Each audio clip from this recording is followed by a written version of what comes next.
Mic check, 1, 2, 3, 4.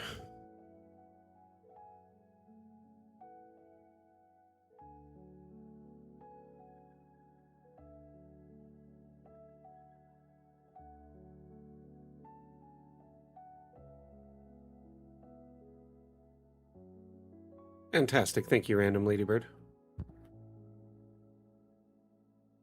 Hope you're well.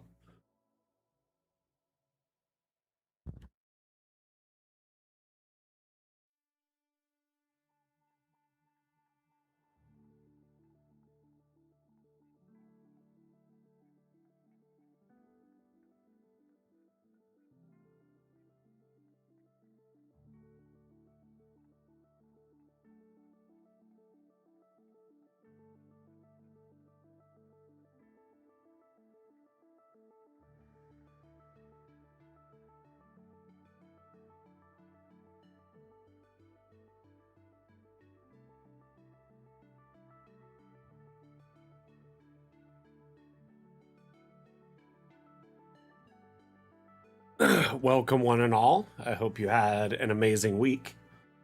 Hey, Jack. Hope all is well. So we're just about to start our weekly Dungeon Alchemist map-making show. Before we do, though, let's go over our itinerary so we can talk about what we'll be covering during today's stream. And also, just quickly, while I'm doing this, feel free to let me know how your week went, anything interesting or you might have been up to. Did you get any gameplay in with your players, any tabletop gaming in, or did you happen to do any session prep?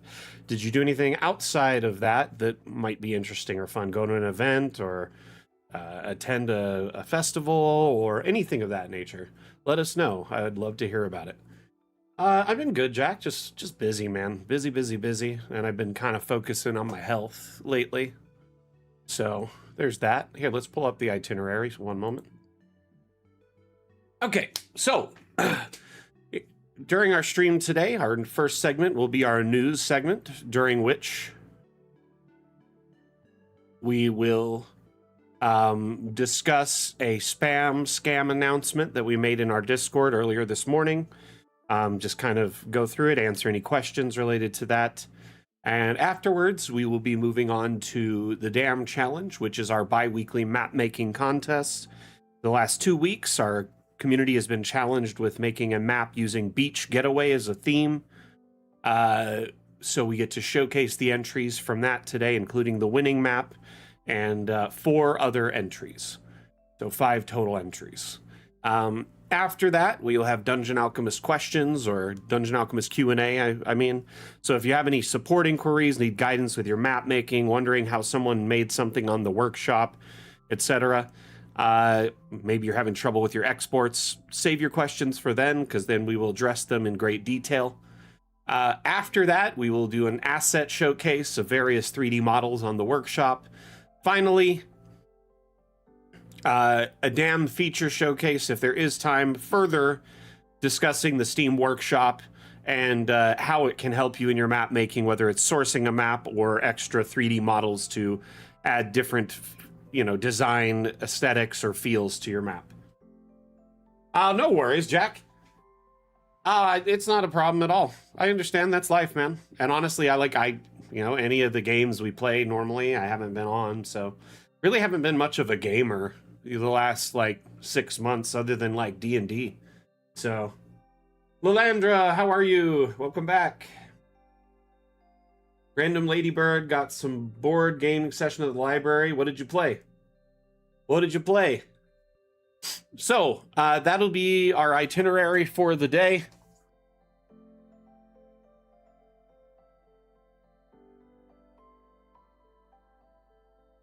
Stand by. Let me open up a new scene here.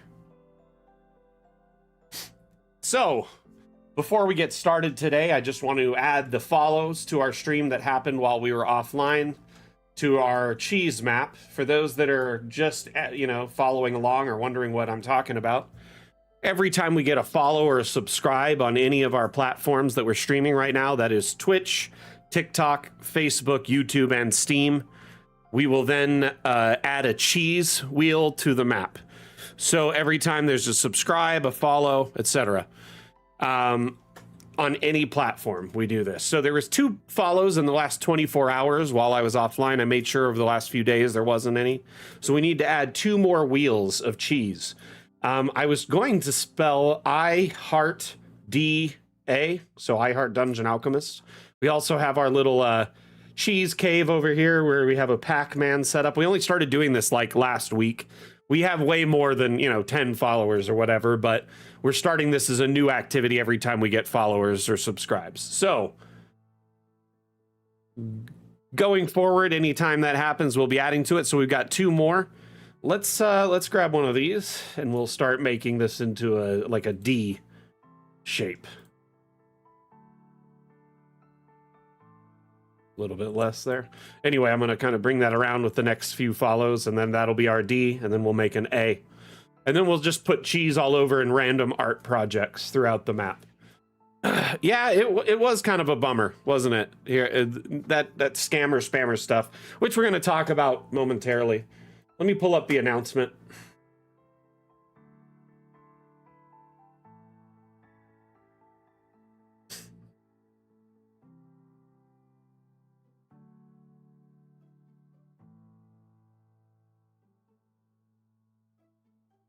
So today I posted this announcement in our Discord.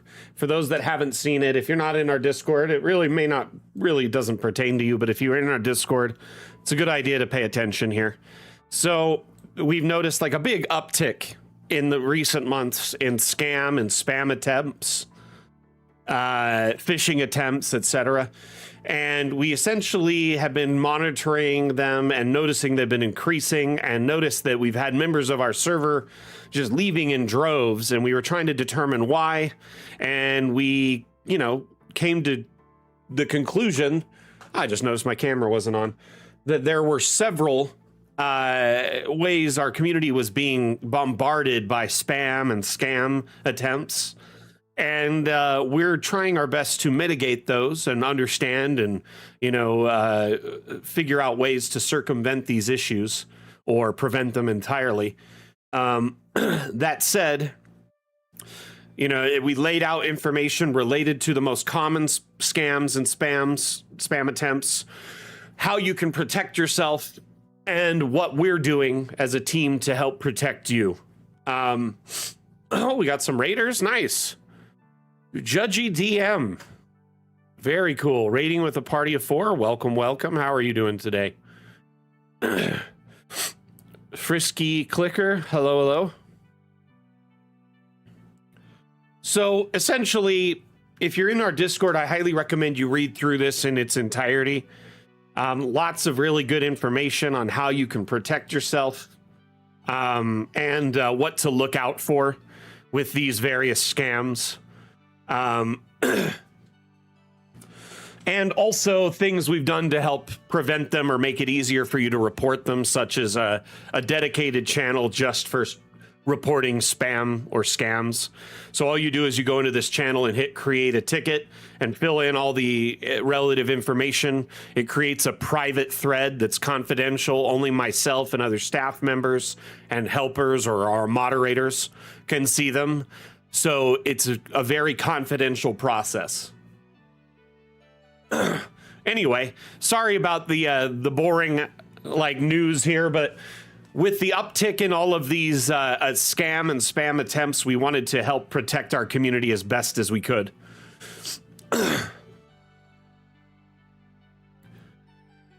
There's a bunch of recommendations in here and other stuff, so highly recommend you check this out when you get a chance. Let me grab a link for that. Put it in chat there. Okay, I'm going to close this. We'll save the cheese map. The cheese map. The cheese map. Okay. Next, we're going to go back into... I'm going to open up my ice palace while we're just chilling out.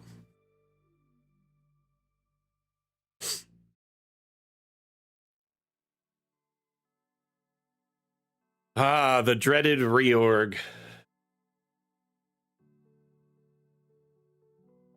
I could go in a little bit more detail, but I feel like, you know, if you're in our Discord and you know how to access our announcement channel, you can read the rest on your own time. But yeah, there is I've been very concerned about the uptick in spam and scam attempts, so there's been a lot going on in the background. Like, I used to just kind of once every couple of weeks cull our server from any accounts that Discord marked as suspicious, and that was pretty much the end of it. But there's been these new scam attempts as of late, more and more, especially ones where they just DM you privately where we have no idea that it's happening. So if someone's DMing you, you know, acting like they're Dungeon Alchemist support, or, you know, after you create a support or question ticket, someone DMs you trying to talk to you about it, or if, for instance, say, you know, you get an unsuspected DM or friend request from someone in the server and you're like wondering why, best to report it to us. Though not them just friend requesting you isn't very actionable. If they, you know, DM you and say, hey, will you consider an art commission, or they're trying to send you links, or, you know, they're trying to get you to do something and you have screenshots and the information you can share with us, it's much more actionable. So if anything, you know, let them kind of like mess themselves up and then report it to us. We'd want to do our best to protect you, though, and provide you with any guidance or education or, you know, insight to what we're doing. So if you have any questions or anything like that, let me know. And remember, at the end of the day, really, it's just about protecting our community. I'm glad y'all were happy with it, because, like, I put a few days of effort into, like, writing and rewriting and then formatting it to fit in Discord's announcement of 4,000 characters. I was also a little bit sick this week, so it was kind of hard for me to sit and focus on it when I wanted to. Anyway, I'm just glad it's out and we don't need to worry that much as if people read it. Chim, you're hilarious. Okay, so moving on from that. Oh, another raid from Anani. What up, Anani? Wait, did this just happen? Hello.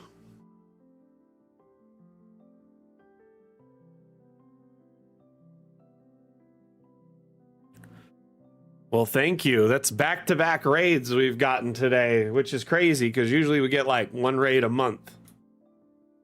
How are you doing today, Anani? What were you streaming? Were you streaming some Dungeon Alchemist? I think I saw your notification earlier, but I've had a big morning, a crazy morning, so a lot's been going on. What were you working on today?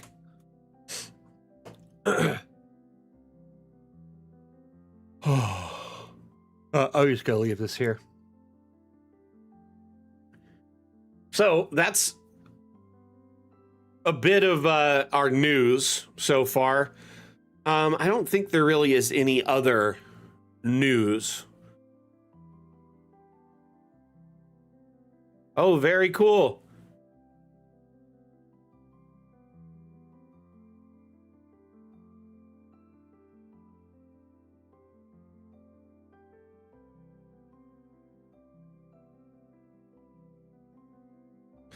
There's a Discord announcement, you know, detailing most of it, but we've been just getting a lot of spam and scam in our Discord, and I've been putting together a post to help educate our community on what they can do to prevent it or, you know, report it. Thank you, Judgy DM. I've been working on this map on Mapmaker Monday. We've been essentially... every Monday I work on this for about an hour to 2 hours. And then that's the only time I work on it until it's all finished. It's pretty cool. So anyway, yeah, sorry about the at everyone as well in Discord. I know people aren't fans of that, but I feel like it was really important for the majority of our community to know what's going on and educate them on, you know, how to protect themselves.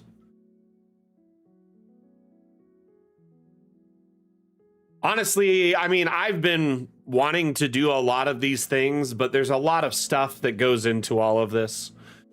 And I've been definitely culling and managing our server, but it's been getting worse and worse as of late. You know what I mean? One of those things you just kind of, it just, if we didn't take care of it now, it would get out of hand, right? Anyway, okay. It was getting just worse and worse. It was festering, and if we didn't deal with it sooner than later, it'd become a big problem.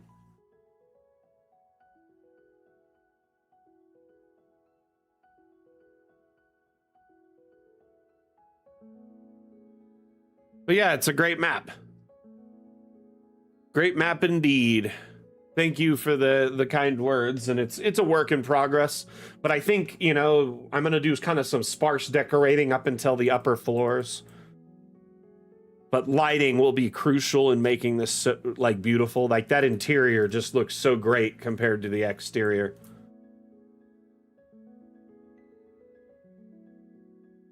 Anyway, let's head on to the dam challenge, shall we? We've covered our news segment, right? And the itinerary next is the dam challenge. So,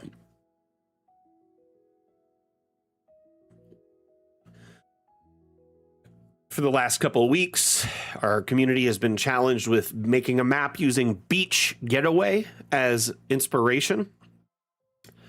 We had 5 entries in this dam challenge. Each of them was quite unique and interesting, and I saw some things in this challenge I hadn't seen before. So I want to say thank you to everyone that entered in advance. And I want to say congratulations to our winner, Random Ladybird.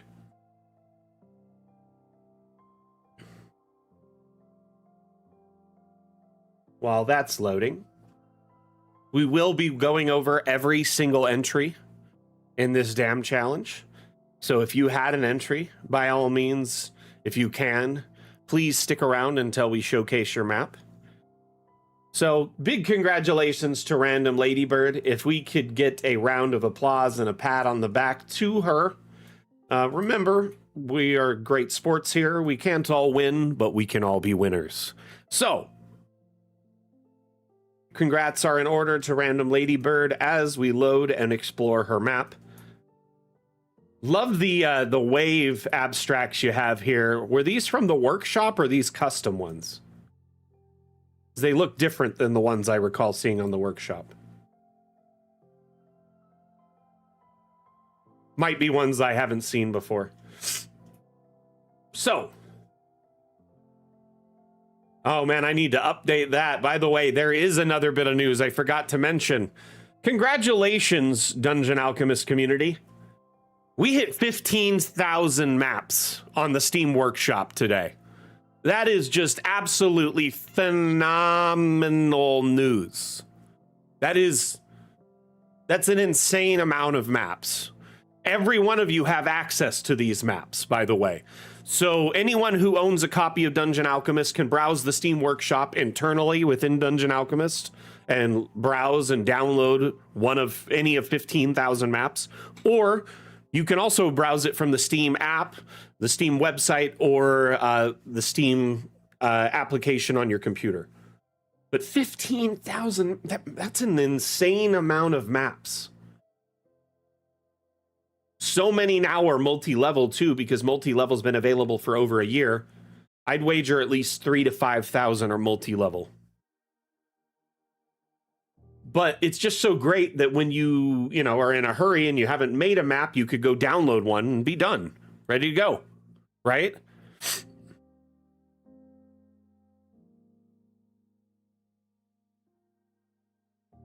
Anyway, it's pretty cool.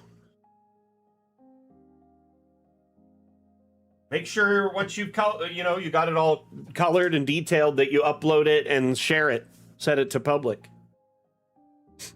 Anyway, quite a bit of cool stuff, going back years now, almost, it's like 4 years, I think, of maps provided by our community that anyone can go and download from and then quickly export for your own use, whether it's for Foundry or printed maps or exported as a looped animated map for your TV tabletop. Dungeon Alchemist maps are great for all of that. Now, moving on to the Dam Challenge win, we don't want to take away from that. I just remembered 15,000 maps when I saw it earlier, and I just wanted to bring it up. So starting at the beach here, we've got this lovely, lovely beach setup where she's used assets from the Steam Workshop to make the breakwater look more realistic and more active, because normally Dungeon Alchemist water is just kind of barely moving for the time being. I love this access path up to the kind of from the beach to the upper area here, to the patio for the hotel. Let's go below ground so you can see here. Looks like there is like a cave with that's walled off, right? There also appears to be a bathroom here. So if you're on the beach, you can go to the bathroom. But this is mysterious, is it not? Yep, I remember there's a monster's lair. I was going to save that for last, but way to spoil it.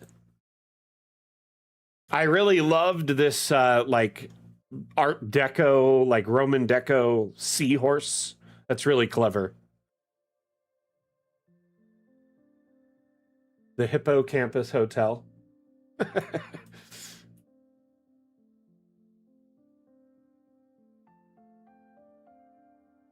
I mean, taste my booth. I'm literally working on one right now for Mapmaker Monday. However, currently we're showcasing maps from a contest we do every 2 weeks called the Dam Challenge. And the current theme is beach getaway, so we probably won't have many ice themed in this. But just really quickly, I'm actually working on one every Monday on our stream, and when it's done, I'll offer it up to the community. I probably only need like 2 or 3 more weeks to finish it up. But that being said, it is quite an ice palace. Oh yeah, Chim, there's several on the Steam Workshop, but if you have access to the Steam Workshop, just type Ice Castle, Ice Palace under maps, ice, you know, Ice Fortress, probably come up with a few. But there's quite a few available. But that said, I don't doubt that you could probably whip one up yourself too in a few moments. I built the structure for this in probably 2 hours. I've been taking a lot of time putting in heavy details because I like putting in the windows custom, all the gargoyles and lighting on the lower floors. Been working through it like a floor at a time, so, or an area at a time. This area here is mostly done. We're going to start working up through it. But anyway, the workshop is a great tool for that. Just searching Ice Palace or ice probably would help.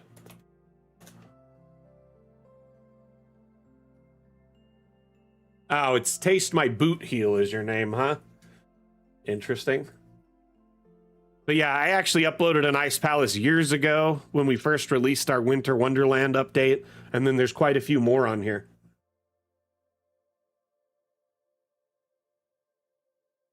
Ice Temple. Let's try searching a few different things, see what we come up with.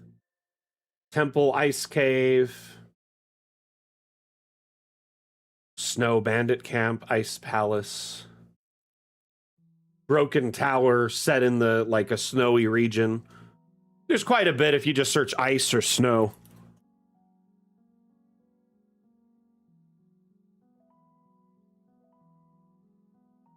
But yeah, the workshop has quite a bit to it that you can download. Oh, here is an ice arena. Hag's Palace. Frozen, yeah, Frozen. Frozen, snow, or ice are all great things to search. Frozen Throne Room, Battle Arena. Quite a bit. Frozen Outpost.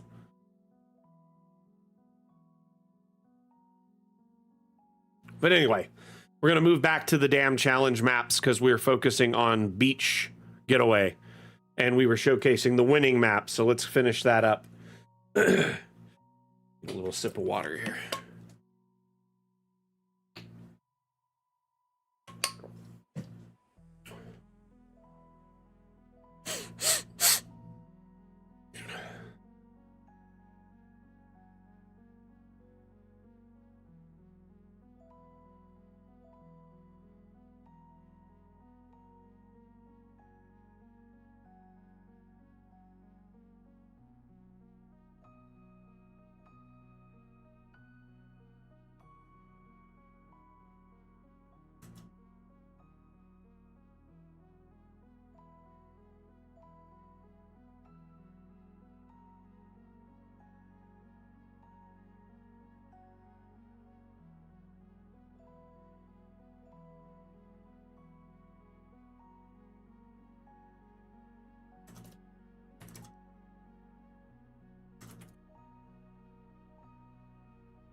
Okay, back up to this lovely map by Random Ladybird. So we've got a multi-story hotel by the bay. We've got balconies. We've got a lovely little patio here with like a... Yeah, let's get down here.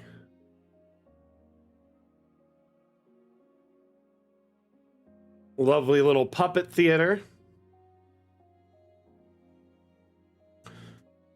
Area to get your portrait painted. And of course, snacks, right? Let's go inside and check it out. Got a lovely gaming hall here, or tarot, or whatever this is. And to spin the wheel. How you doing today, Keld? Welcome back.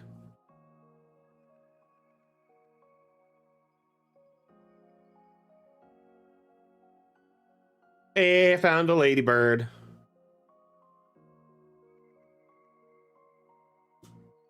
Big money. Hey, oh, I got death. Crud. I guess that means I win the random ladybird, right?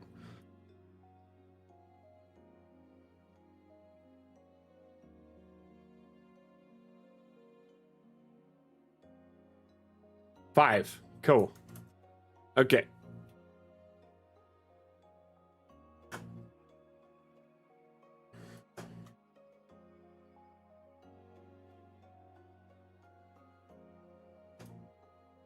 This looks like a tea house. Lovely little tea house set up here.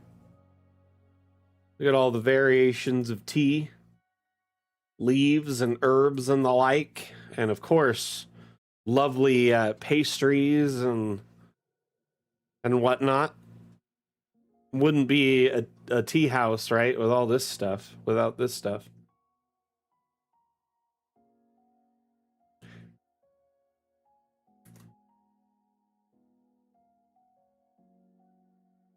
You know what? I'll reach out to you after stream, okay? We can discuss it a little bit more in depth, privately, Anani.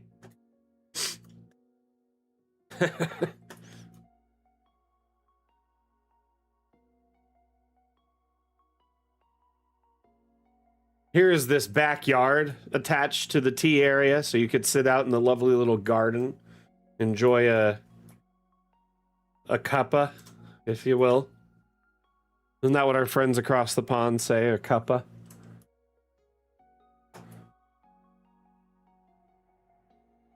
No worries.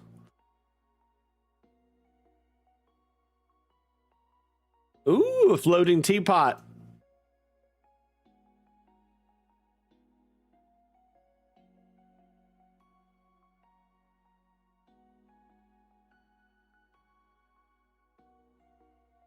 How you doing, Tropism?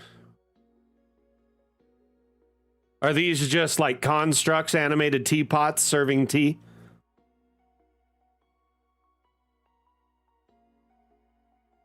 Isn't it cute, Frau?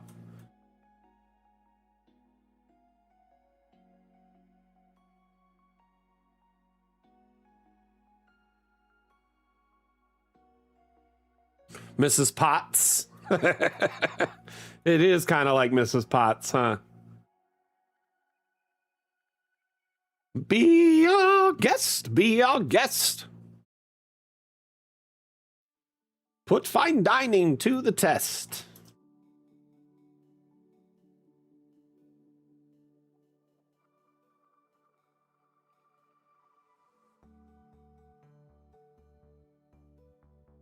Hey, Morgana, how are you today? Hope all is well. Lovely tea room. Love the tea parlor. I think it's quaint. I love all the wallpaper and the tablecloths you put on everything. I love the custom tablecloths. Abstract cookies, huh? Yeah, they are. They look like abstract tablecloths. I don't think these are on the workshop, are they? Random Ladybird. Are these shared in the Discord by chance? Or are they on the workshop and I'm mistaken? These like are lovely tablecloth doily, whatever they're called. This seems to remind me of a doily, but also it's big enough to be a tablecloth.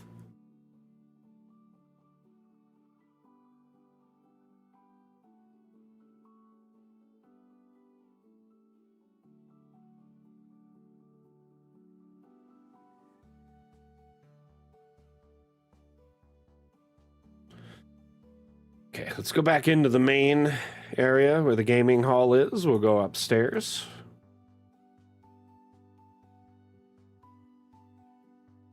Here is a check-in, it looks like. Another ladybird hiding out.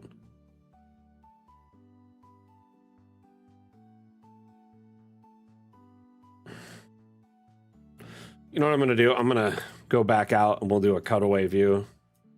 Pull away these floors so you could see it all at once. So this is the floor we're currently on, which is the little check-in area, and then we've got an assortment of rooms in various sizes and decor. Everything from, you know, a 2x2 up to much larger. You know, a 5x6, it looks like. Yeah, if you could share them in the asset section in Discord, I would be very grateful.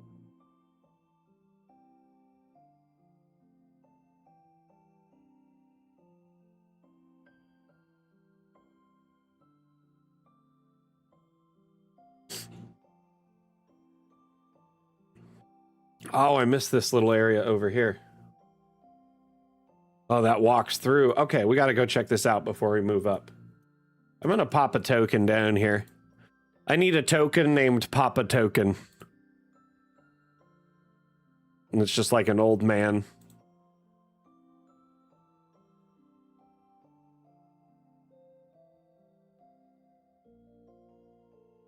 Ooh, seashell shop. I love this. In all of my years looking at Dungeon Alchemist maps, never seen a seashell shop. Not once. Love it. Buckets to go collect seashells and crocs so you can go down to the beach. Look, so you can go jellyfishing.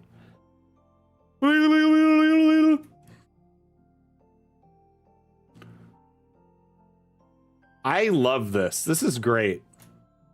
Postcards.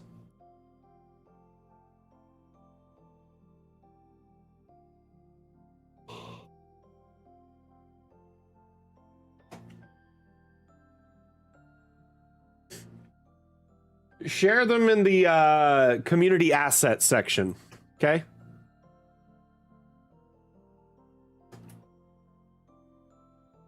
Sun and Sand Souvenir Shop. What do we got back here? Seafood. I must have missed this on my first pass. I didn't realize it was seafood. It's great.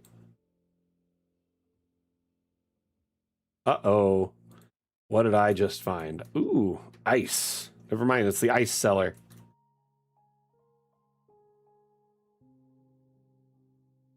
This is really clever, actually.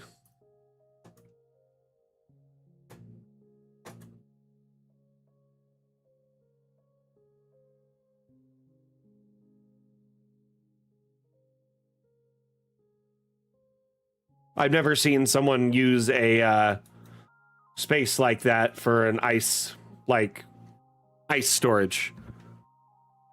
Really cool. Love the rooms and the balconies. This is such a great encounter map. I could see a group of players playing here for 3 or 4 sessions. Maybe they come here to stay for a getaway and then find there's a little bit more intrigue to this place than meets the eye. More than meets the eye.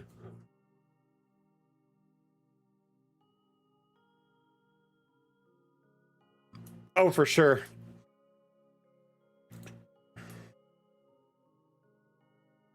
Very beautiful rooms, each and every one of them.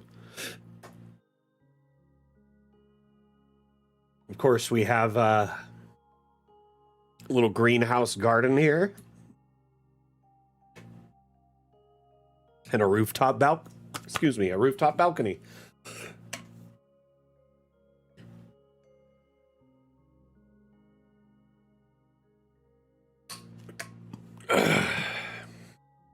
Excuse me, I was about to get a hiccups there. Needed a drink. Taste my boot heel. Thank you for the follow. Much appreciated. Let's go ahead and add your wheel of cheese to our cheese per follow map. Then we'll move on to our next map in the dam challenge.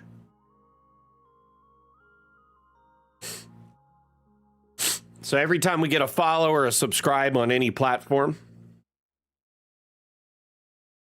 this one here is from Twitch.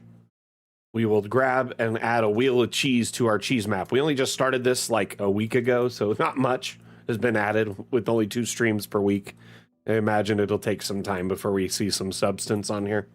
But that said, I'm going to keep adding cheese to this until it says I heart DA. I heart Dungeon Alchemist. Yeah, we will go see the monster lair. Sorry, forgot about that. No, I'm cycling through them sometimes, or I may only use one cheese type for a particular thing. Might even change their colors and have fun with them. Put like the red on the outside, because that's like it's entirely encased in a wax, like Baby Bell. Y'all know what I'm talking about, right? Anyway, glorious cheese. So we only need one more cheese wheel to add to this to make a D. And then after that, we got to draw out an A. So we'll probably need like 1, 2, 3, 4, 5, 6 more, 7 more to finish the D and put an A.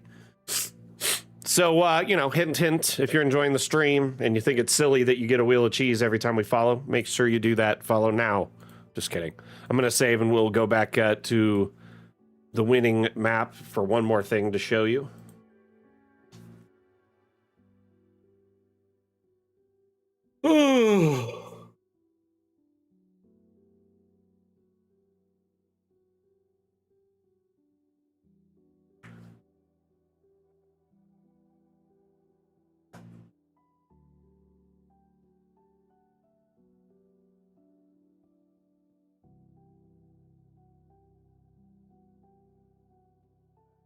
So, the monster lair, you see here, there's this secret door, whatever, it looks like it was walled off or bricked up. It's actually a secret hatch that leads to this underground area where there's a monster's lair.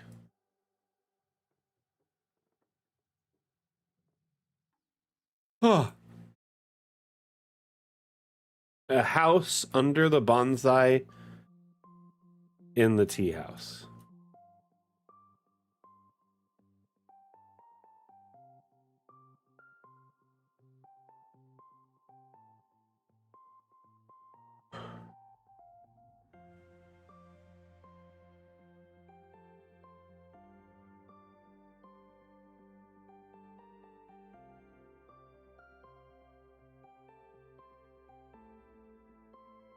Okay, I'm looking. There's a bonsai. Oh, well, look. There is a little house there. Look. Didn't notice it before. Interesting. Lovely little map.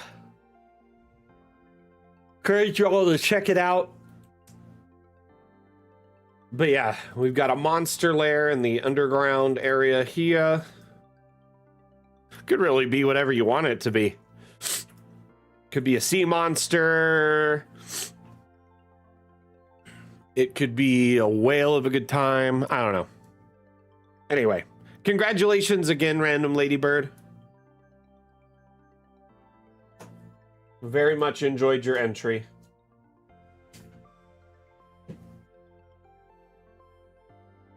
Oh, excuse me. Let's open up our next map because we have got several more to check out. Let's just go from left to right here. This one is from Aaron.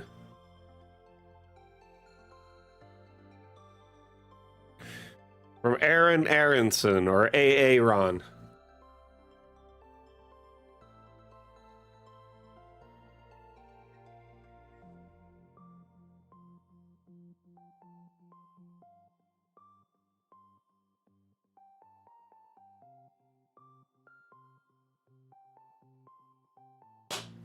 Oh, sorry for the delay. We're just loading a map.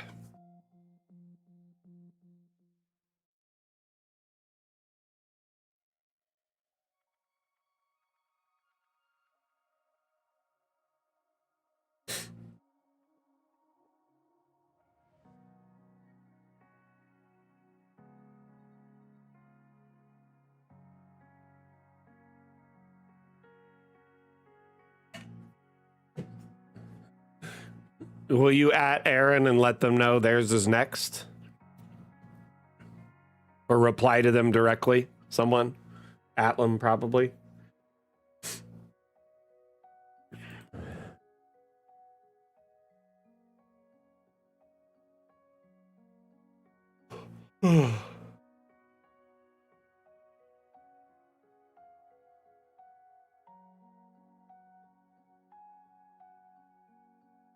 Yes, I forgot to ask. How long did it take you to build your map, Random Ladybird? By the way, sorry if I'm a little out of it. I walked over 2.5 miles today, and then I biked for 15 minutes. I ended up biking longer today because A, I started later and was mad at myself for it, and B, I was messaging our mod team while I was biking, and I lost track of time. And then I realized at the end I actually biked longer than normal. So I'm just a little tired.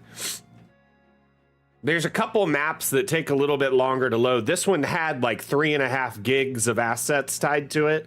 So it took me quite a bit of time to download all the assets, and it also takes some time to load. By the way, Aaron, be wary when you use a lot of assets normally. Like if you start downloading tons of assets from the workshop, you're bound to run into issues where Dungeon Alchemist will slow down and be run more sluggishly.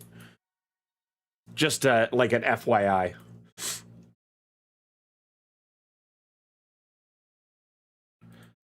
The assets on the workshop are like great, they're amazing, but they're a double-edged sword. Some of them are poorly optimized. In fact, a lot of them are. So the average map that's just stock Dungeon Alchemist assets will end up being like, 10 megabytes or less. But the average map that's, with workshop assets ends up being hundreds of megabytes. Much larger. Some assets on the workshop are hundreds of megabytes on their own. So it can decrease performance for some users, or even make it so their Dungeon Alchemist runs really slow.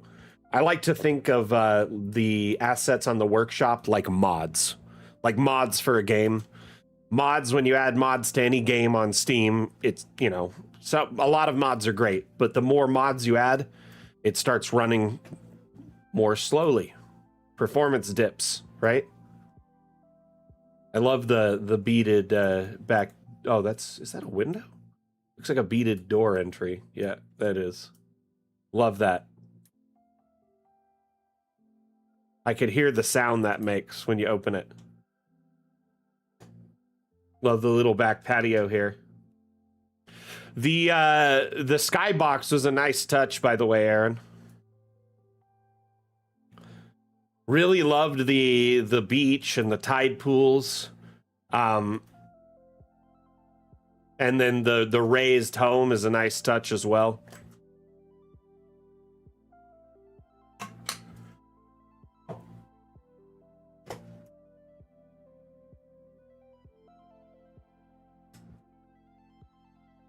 So if you look at the roof, it's objects. These are assets from the workshop, just tons of pieces. So Aaron put in a flat roof and just put this on top to get this nice peak shape with this particular style of roofing. Yeah, it looks like the bead curtain was configured without a collider, so you can pass through it. Or something like that. I've seen doors configured for the workshop that are like sci-fi doors that allowed you to walk through them, so you didn't have to worry about opening them. You did great.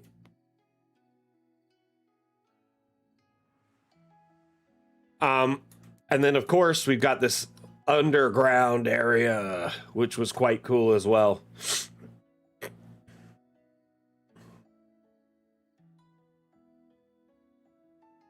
The whole little tide pool under here and a waterfall, and gives me some like Sea of Thieves vibes or something along those lines.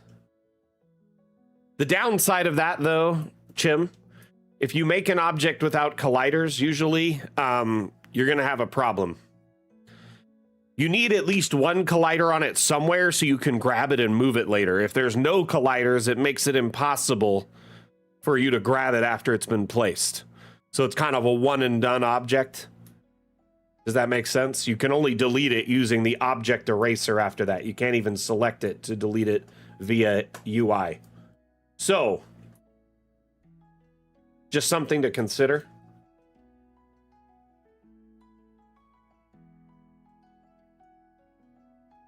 Wonder how your roof ended up as tent in here. Interesting. So maybe a little strip collider at the top of the door so things can walk under it, but you know where it is and you can still grab it and move it, you know, or one at the base so it could be hidden in the floor, stuff like that. I don't know, just a thought. Very beautiful map though, Aaron. Great job. You're doing really great work. Exactly. Exactly, Chim. Same wavelength. It's like a handle. Yep, exactly. How long did you put into this map, Aaron?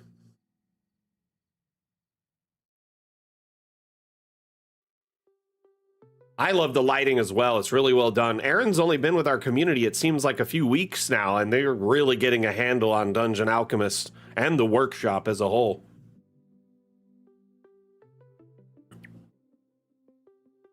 While we're on the subject of the workshop, I just want to remind people that it is very possible for you to just unsubscribe from every asset you're subscribed to. So you can view the workshop via browser or through Steam. I don't know why I did it through Steam this time, or not through Steam. So, for instance, right?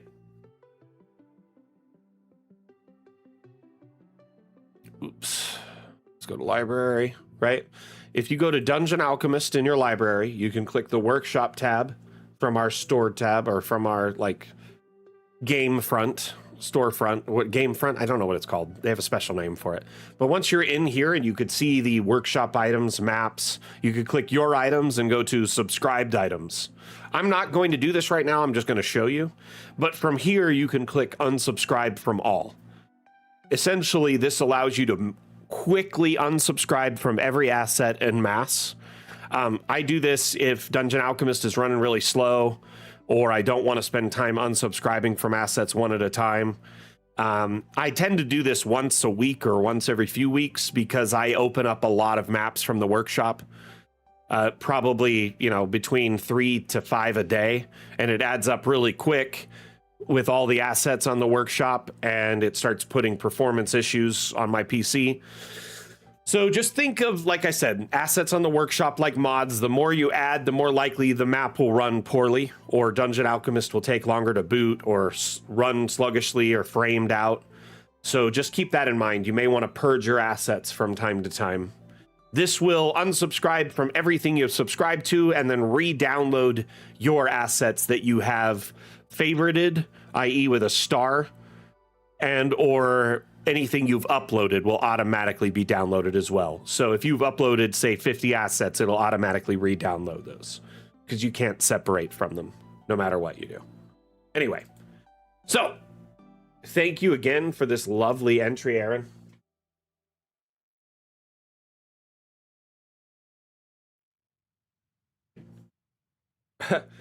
Right? It has a lot of stuff, though, for sure. Jim, it's nuts.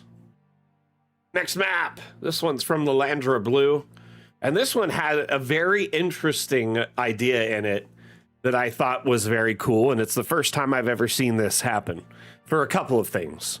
So we'll discuss those at length once we open them up.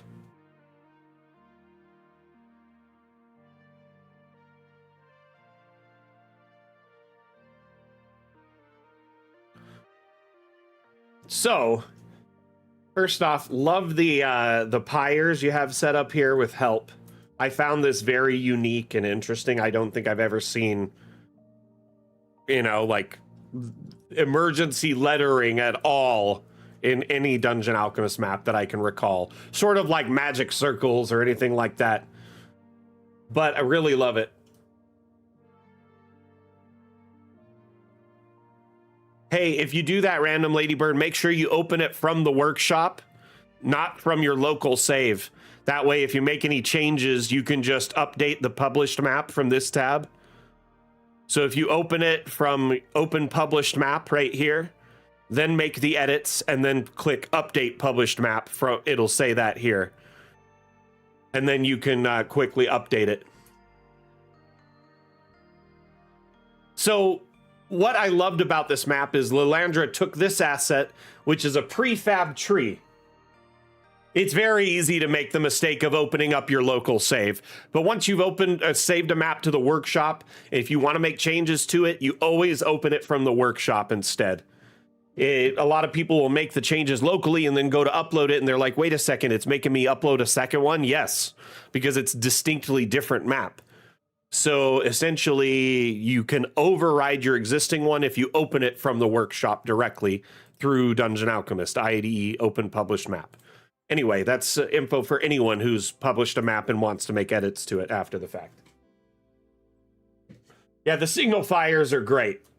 Next, what I found very unique is the use of this prefab treehouse, but then stacking an actual normal house structure on it with the room tool. Very, very clever. So instead of using the tree houses because this is a standalone object that has a roof. So instead of using this, she used this as the base and put a tree house of like a, what is it? The thatch type style witch hut on top. And it gives this like Swiss Family Robinson vibe that I absolutely adore. It's kind of clever that you combine the two. I love it, actually. So well done there. Having a little hatch. Yeah, Robinson Crusoe, Swiss Family Robinson, very, very cool combo wombo here, Lilandra. I will say this alone made you a heavy contender for the win just from this little piece of innovation. But that's the kind of things I look for in maps too, is innovation or new things that surprise me, and just kind of make me gasp,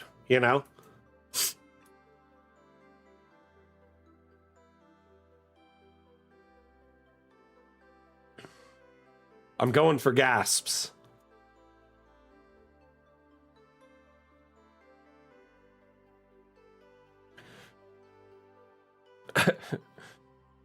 I like the little improvised cook area too, with just, it looks like a metal grate from like a ship's.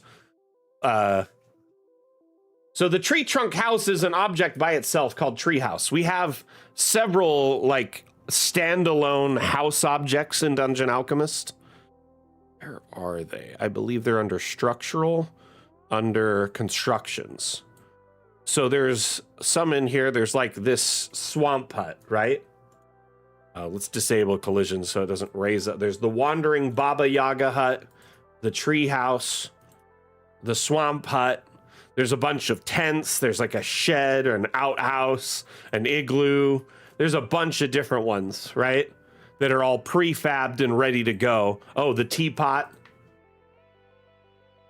Anyway, all of those are like essentially, they're an object that you can lift off the roof and look inside and remove and put in objects. But this edition on top uses the room tool, which I think is the very unique innovation. Very clever. I loved this.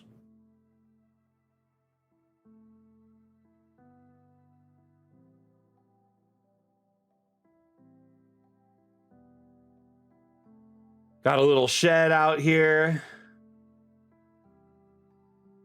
Got some candles and some wood and whatever goods.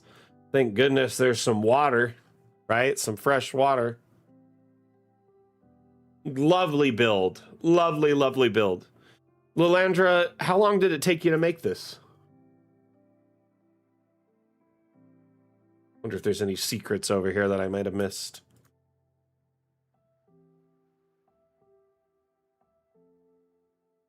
Ah. 10 hours? Not bad. Like I said, lovely build, lovely design for the island. Great use of workshop assets, stock assets, great kit bashing here between the room tool and the object, treehouse. I found it just enchanting. Like I said, I don't think I've ever seen these two put together like this in a kit bash. So you're the first.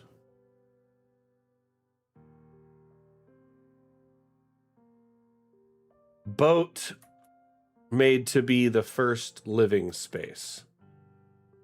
Where am I looking?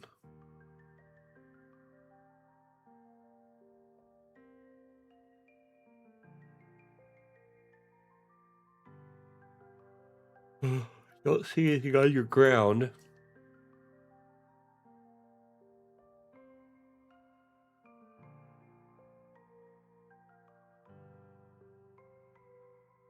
See a hammock.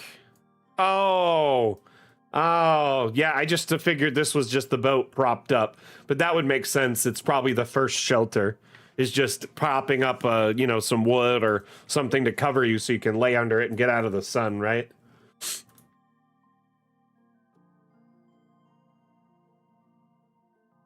But yeah, it definitely has Robinson Crusoe or Swiss Family Robinson vibes. Very well done.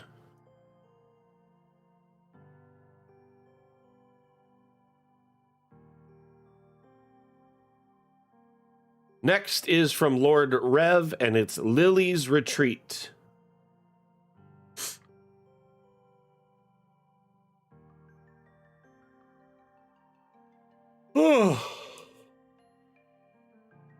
Really interesting. I know that Swiss Family Robinson, obviously isn't real, but they took a bunch of survival accounts and made kind of an amalgamation with a mysterious island that obviously doesn't exist. On what island is there lions, tigers, bears, all on the same island? A remote island that you could shipwreck on. I don't know. Anyway. Ostriches. There's so many.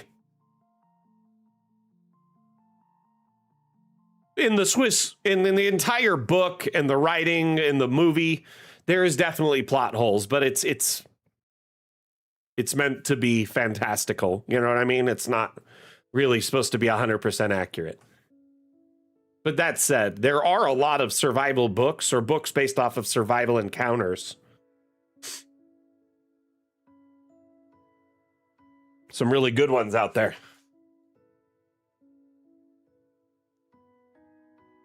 Okay, let's zoom out, get an overall look at Rev's retreat. We got a Maldives vibe going on here with these little water huts. Is that possibly the vibe you're going for?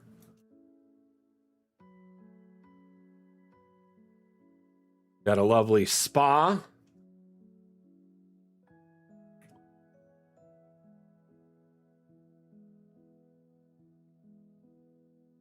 Some hookah lounges.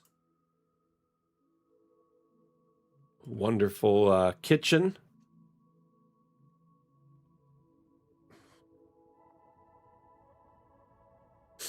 So it looks like everything inside is around the spa and relaxation.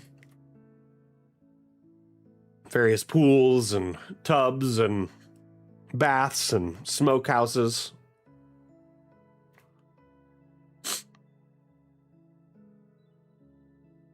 Excuse me.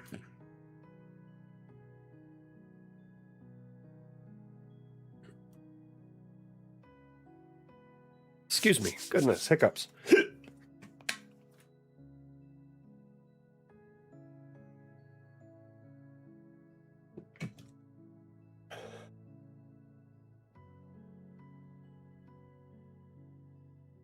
This one?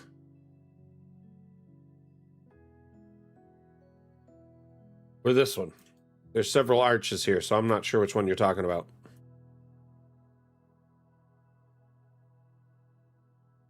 The mooned portal?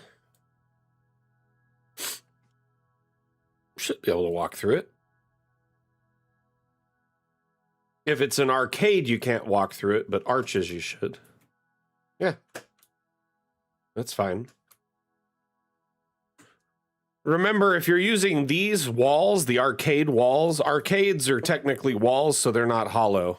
Those you cannot walk through.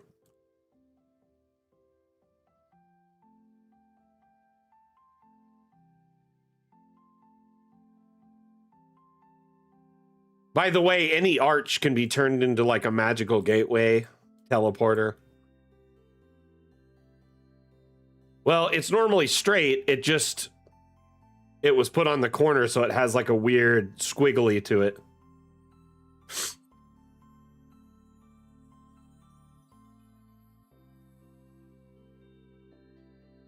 So if you go to door and search moon,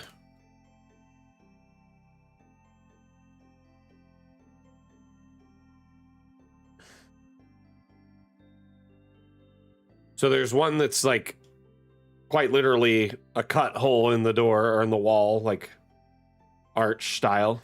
This one you probably can't walk through because it's got that lip. It's more aesthetically pleasing. This one, though, most definitely can walk through. Ah, you're talking about the moon gate itself. These?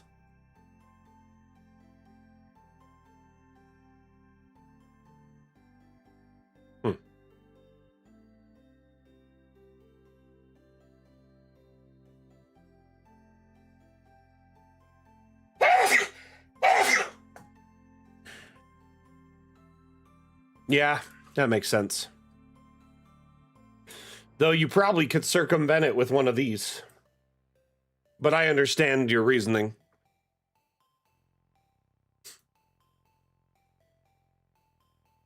Excuse me there. Sneezed quite hard.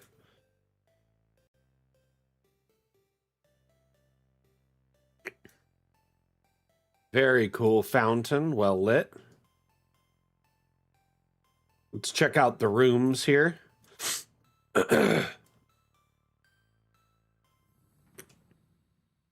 Nice little simplistic rooms.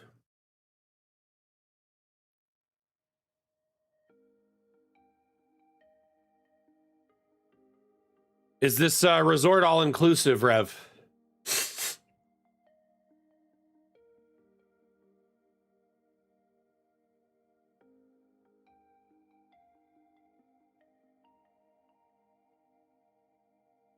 Very cool, though.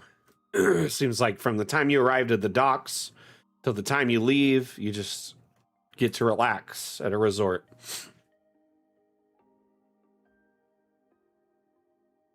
Okay.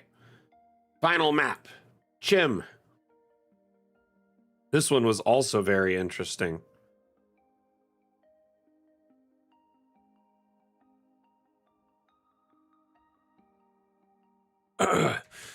Wanted to ask, how's the view coming through for each platform? So whatever platform you're on, if you could let me know how the stream is coming through for you, the feed, the audio and video, be very grateful.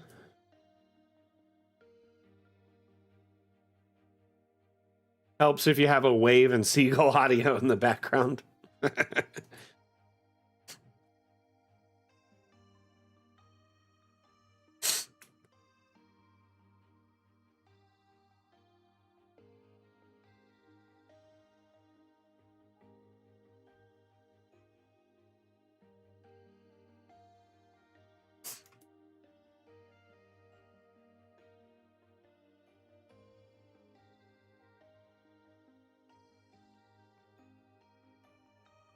1 second, I'll be right back.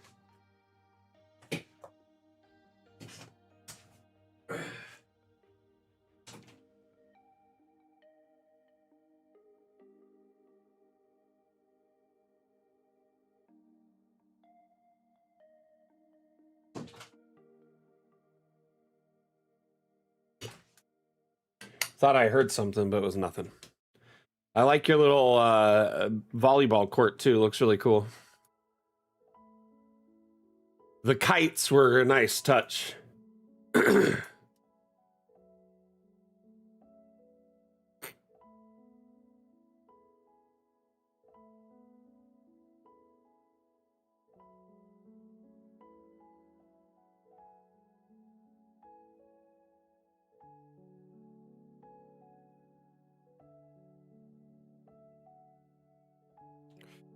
This is probably the coolest caravan I've ever seen in my friggin' life. First off. Yeah, the golem looks like it's just like their friend. Look, there's flowers and birds land on it. Probably playing with the little kid. It's probably his best friend. This caravan is impressive, first off. Love it. Just look at this thing. The scope and scale of it is enormous. The golem, I'm assuming, pulls the caravan, which makes sense. Look at that yoke.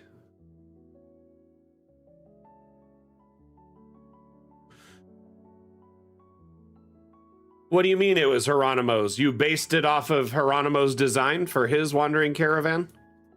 Because it feels different. Wasn't his like a traveling transport?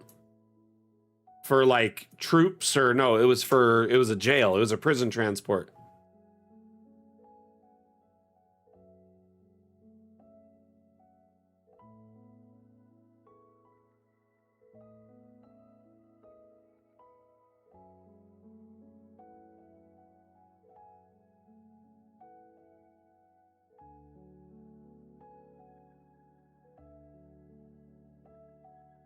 Kobolds borrowed it. It was his prison transport. See, I don't think it's the exact same design. Isn't yours a little bit wider than his and has like little pop outs and stuff? I feel like yours is slightly different. There was no balcony on his that I recall. His were much more brutalist.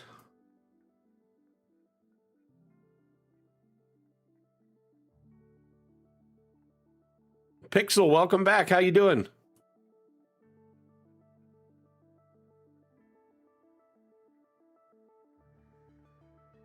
This is quite lovely, though, Chim. But yeah, like the decking and all that's added.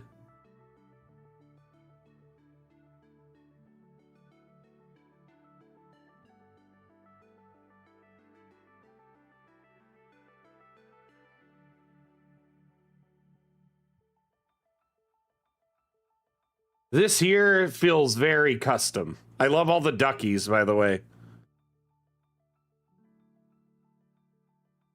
The little decorations on the dashboard.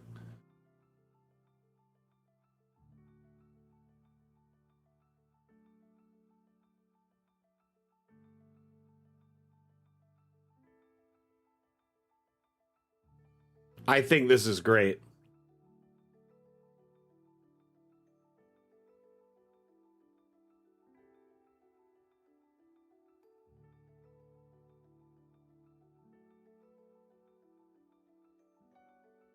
Curse your sudden but inevitable betrayal. Behold this land, and we shall call it this land.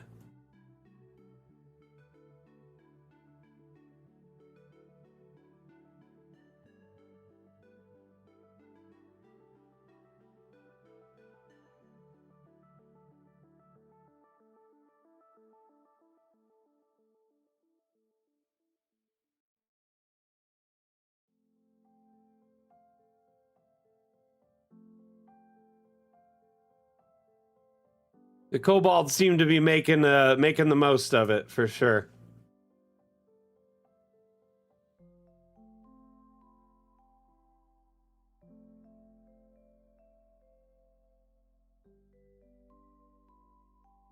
It does look awesome, doesn't it, Pixel? It looks great.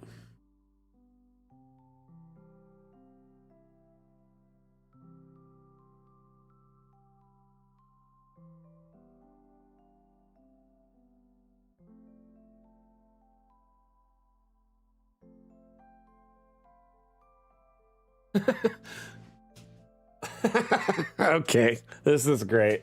Let's read this. Dear friend, we humbly request the temporary use of your prisoner transport. Our wagon is too small to transport the entire crew. We only require usage for a brief seaside excursion. We have every intention to return the vehicle, your vehicle, in substantially the same condition. Respectfully, your friends, the kobolds. The kobold. P.S. Your golem looked lonely. We are bringing him along. Why do you need... Oh, multiple letters here. Upon careful engineering calculations, we determine the transport possesses an excessive quantity of metal. Sand, as you know, is notoriously soft. Therefore, we have removed several non-essential components to reduce sinking. All parts have been carefully labeled and stored somewhere. Probably. Your friends, the kobolds. I didn't notice these on my first pass. That or I just assumed they were, you know, just whatever documents. Dear friend, the enclosing walls significantly obstruct the scenic ocean view. We concluded visibility was of a greater value than fortification. Your staff can now enjoy sunsets from nearly every seat. You are welcome, your friends, the kobolds. Dear friends, excellent news. Your vehicle is ready to be returned. It now features better airflow, better views, better seating, better refreshments, better morale. No longer resembles a prisoner transport in any meaningful capacity. We consider this an upgrade.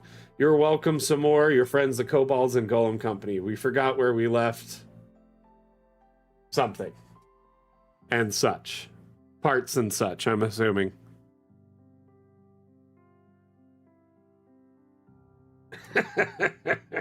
What was the last little bit of the letter there? The metal and such. Gotcha.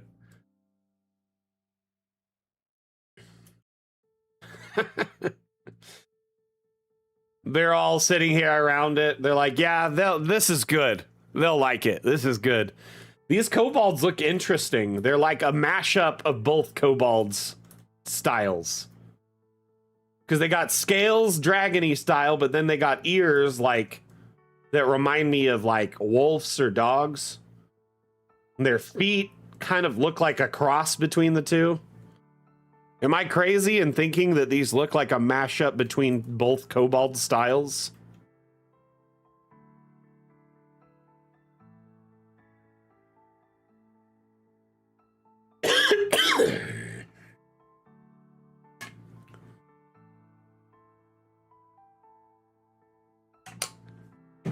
Excuse me.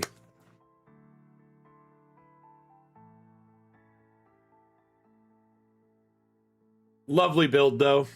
Great work on it, Jim.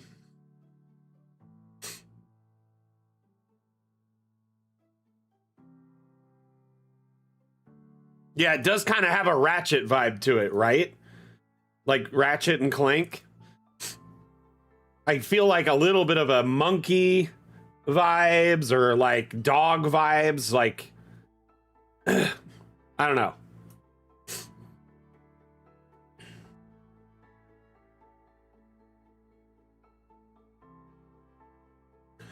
Just most of them I looked at, they looked slightly like an amalgamation.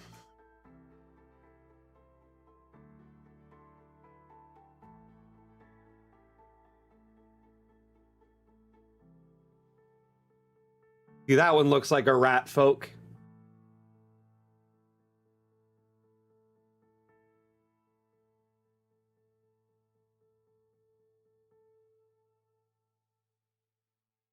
That one could be a rat folk, or possibly even a, like, what are the rabbit people? What are they called? Can't remember all of a sudden. Anyway, Haringans, yeah, that's it.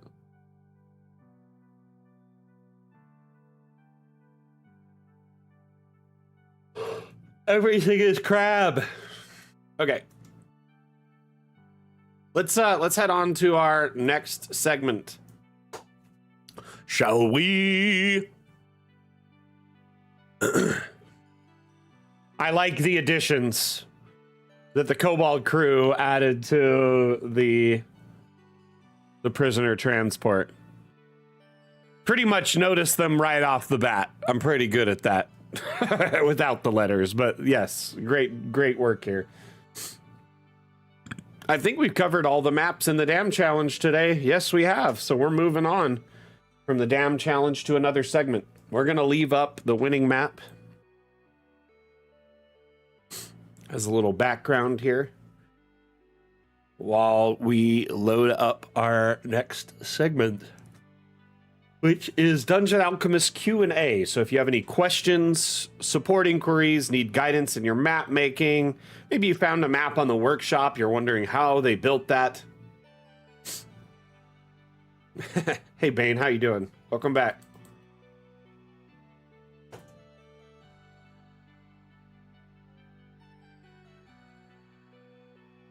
You know me, I'm always giving a damn. Okay. We'll leave this up like so. And we'll flip this over from Dam Challenge to Q&A.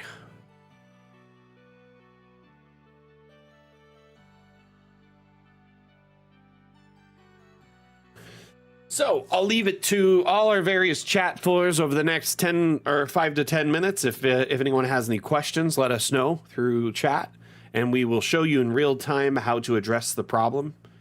If no questions are brought to the stream within 5 minutes, we'll move on to the next segment.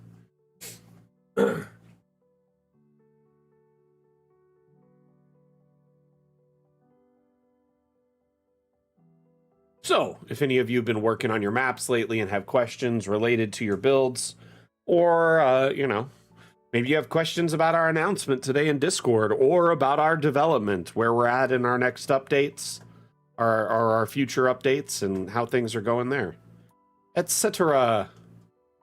That is a good question, actually, Atlam.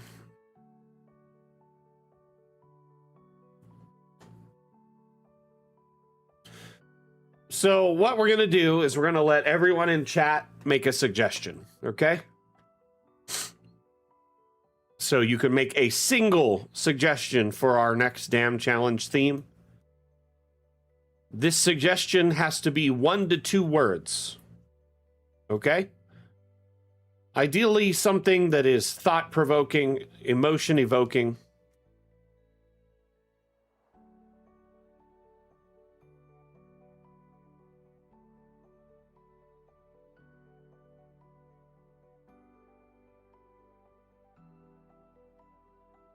Random Ladybird, light leakage is only present in certain graphics modes and isn't present upon export, so I think the devs aren't really focused on it at the moment. It's mainly due to the graphical mode used, so if you're in low and medium, light leakage is a lot more prevalent than, say, high. And when you export, that light leakage is usually no longer existent. I brought it up with them, and I think they're aware of it. It's on their radar, but there's so many things that need to be done before Fun with Objects 2 launches that it's not as high of a priority, I'd imagine, or it's likely a future priority. Additionally, about half the office is out of office right now, doing summer vacations and breaks. Our lead dev took about a month off because he was getting extremely burnt out and needed some time to relax and recuperate. R&R. Wim will be out of the office soon for a couple of weeks. Quentin's been out of the office. A couple of our artists and Kenny just got back from vacations. I took my vacation at the beginning of July. It's that kind of time of year where the office tends to take a week or two, all kind of staggering in different times. So, we're not all out of the office at the same time. So to that end, for the next couple of weeks, I will likely be the main person to get a hold of in any official capacity. So if you, have any questions, concerns, reach out to me.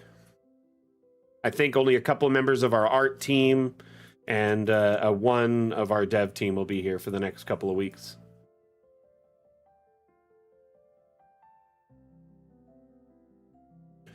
Yeah, and I know it doesn't, and it's not to diminish the problem, Random Ladybird. I know it's an issue. If, while you're in a live build and you have the light leak, like you're saying, like I said, simply adjusting the quality, at least temporarily, for even just screenshots will get rid of the issue. I've noticed if you see it more in low, switch to medium. If you see it more in medium, switch to high. The light leaking tends to dissipate entirely because of the lighting styles or whatever. I don't know. I don't know if it can be fixed in the lower modes too, because there's sort of sacrifices and drops in quality and things that happen in order to reduce the quality. So I'm not sure if it can be blocked. Anyway, moving on.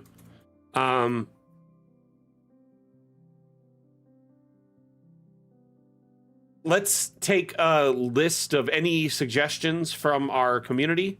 And once all those suggestions have been gathered in, let's say, 10 minutes, then I will pick one from the list. Gotcha. Okay, so let's see here.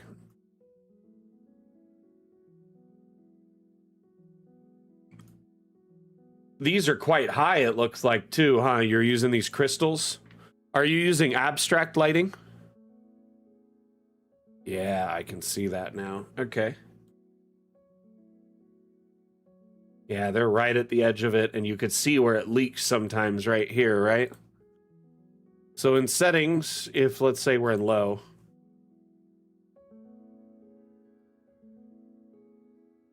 I could totally see, well, maybe it's low to medium gets rid of it, or medium to high gets rid of it. Hold on.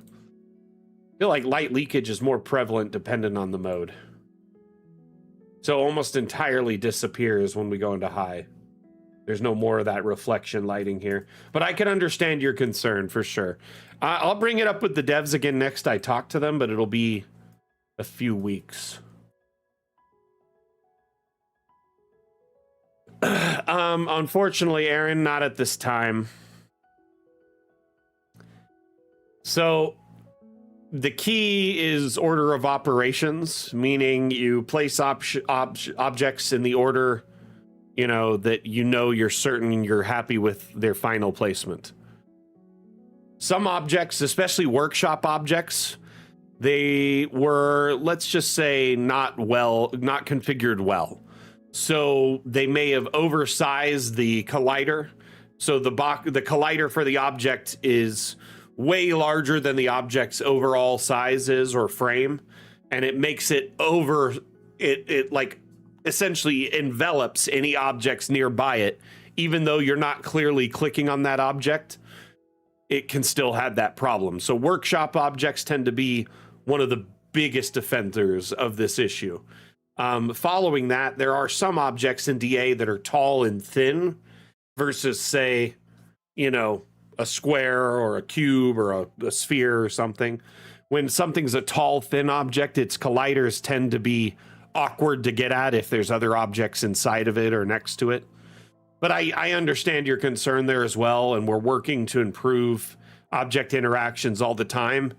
There may be improvements to the object UI over time, or maybe a highlight system that shows which object is being selected.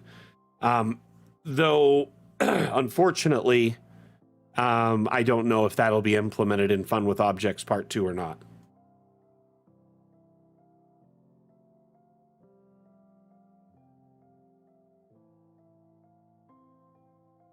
Yeah, it does seem to balance it out quite well. But I've had this issue on maps, plenty of maps before. One that comes to mind that I built recently, it was a few months ago, I guess.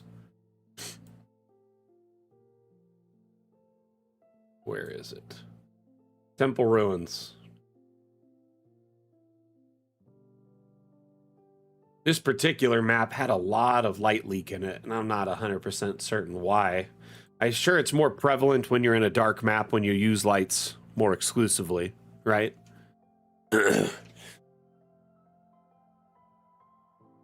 Let's hurry and load this map up and we'll take a look and show you. But yeah, Aaron, unfortunately, there's really not a way to get around it short of, hey, start with the objects that you like won't be likely to touch again later, and then end with the ones that are like the final ones. Some things to remember too, if you get an object in a place and you can't grab it again, you can always undo to get that object back into your control, meaning Control or Command Z to undo your steps in your build until it's removed the object or placed it somewhere where you could grab it before. One thing I love to do is I'll also raise an object up or down on the Z axis before I move it in closer to other objects. You can, lift it a single point and then move it in laterally towards an object, and it gives you a lot more control over it. So this map has a tremendous amount of light leak on it, and I noticed it while I was building it. So, I mean, you've got abstracts everywhere, which accounts to it, and then it's a dark map. But you'll be like on the upper floor here, right? And you see this purple light bleeding through, and it only seems to bleed through where the wall seams meet an edge, right? It's like most prevalent there. But the second I turn this from low to medium, light bleed's still pretty prevalent, but go from medium to high, it disappears entirely. So there's something with the jump between medium to high that gets rid of that lighting. I don't know what it is. I got to talk to the devs about it and see.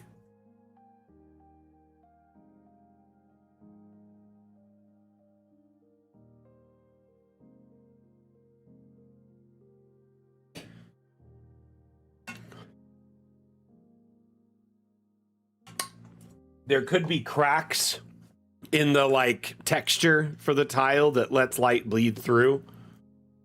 Yeah, you could see it come through right here. It's like, what is it bleeding through? There's probably in the build of this tile, there's ever so slight cracks in the texture wrapping for it, and that's where it leaks through. Yes. That safety announcement I posted in our Discord. If you are a member of our Discord, please read that announcement. It is very crucial for your personal safety and security, making sure your Discord account, your computer remains safe, secure, and, and that you don't get scammed or spammed by, malicious accounts. Anyway, let's go back to the Ice Palace for a bit. continue with the questions. We've gotten a couple questions so far. Let's keep them going. Do you have any questions about how to build something, how to fix something in your builds, how to accomplish something in a build you found on the workshop? Do you have questions about the workshop? Do you have questions about our development? What's coming up in Dungeon Alchemist the future? Stuff like that.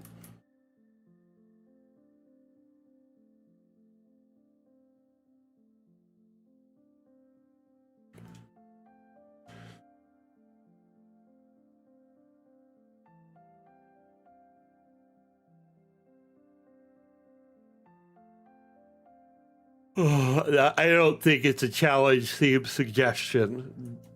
She's talking about the light leak issue.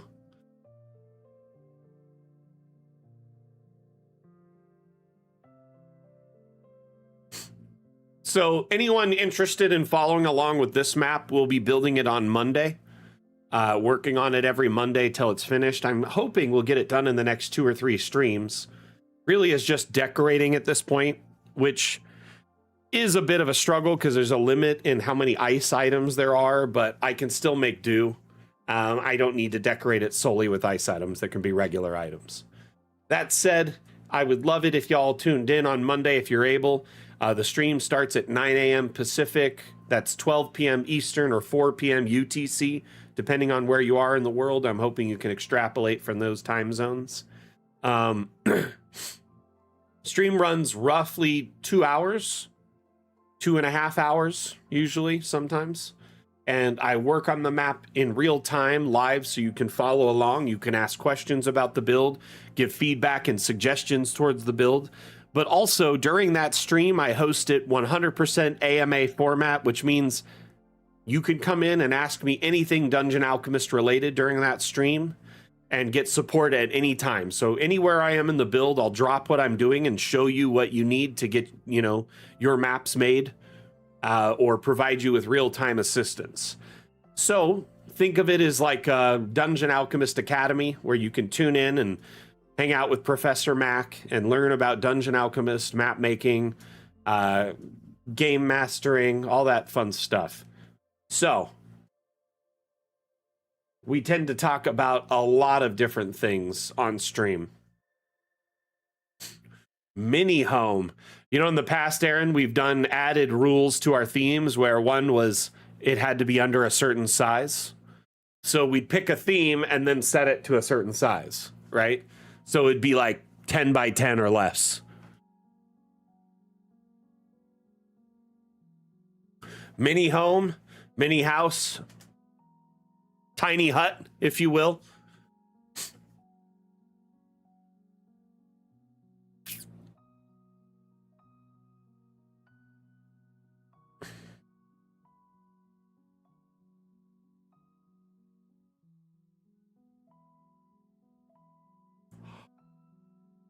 Sometimes less is more with a small map, but I've also seen small maps that were like occupied by a hoarder and filled to the brim with everything you can imagine.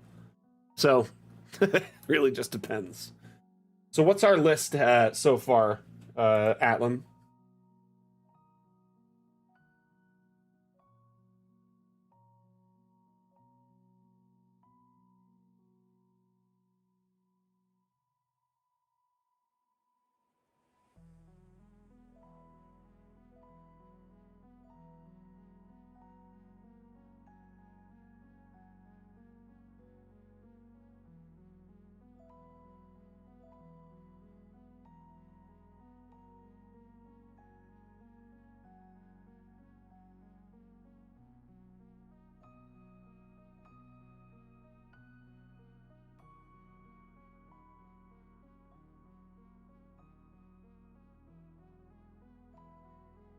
I was building on parchment and changed land to jungle, but plateau was selected last time I built. So when you started the map,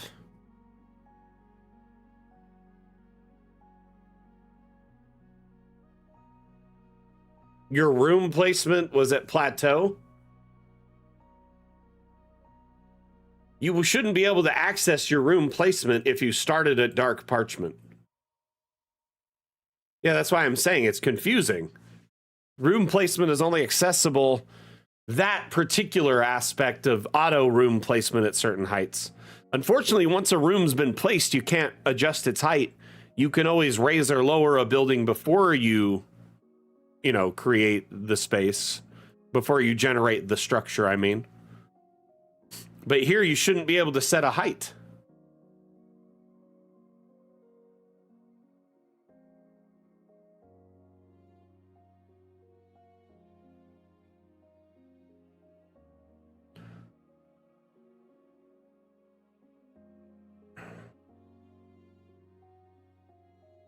I guess a little bit of it being buried is to be expected, like some little hills on the side. Plateau is not an option here. How did it get it to a plateau height? Building on parchment changed land type to jungle, but plateau was selected last time I built. So build got half buried.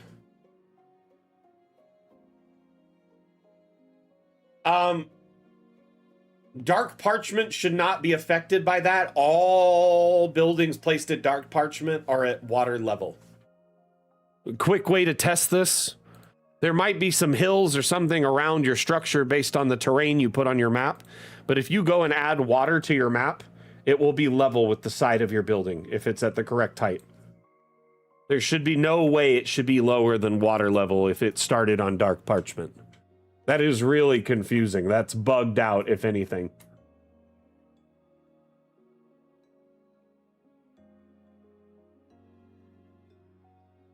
Yeah, that's why it's all confusing. You starting on parchment really throws me for a loop. Can you share the map on Discord? Or DM it to me? So we can look at it? Ow!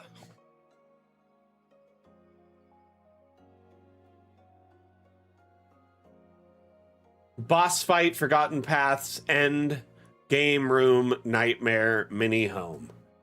You know, I'm vibing with boss fight. Forgotten Paths is also interesting. Game Room could be lots of fun too.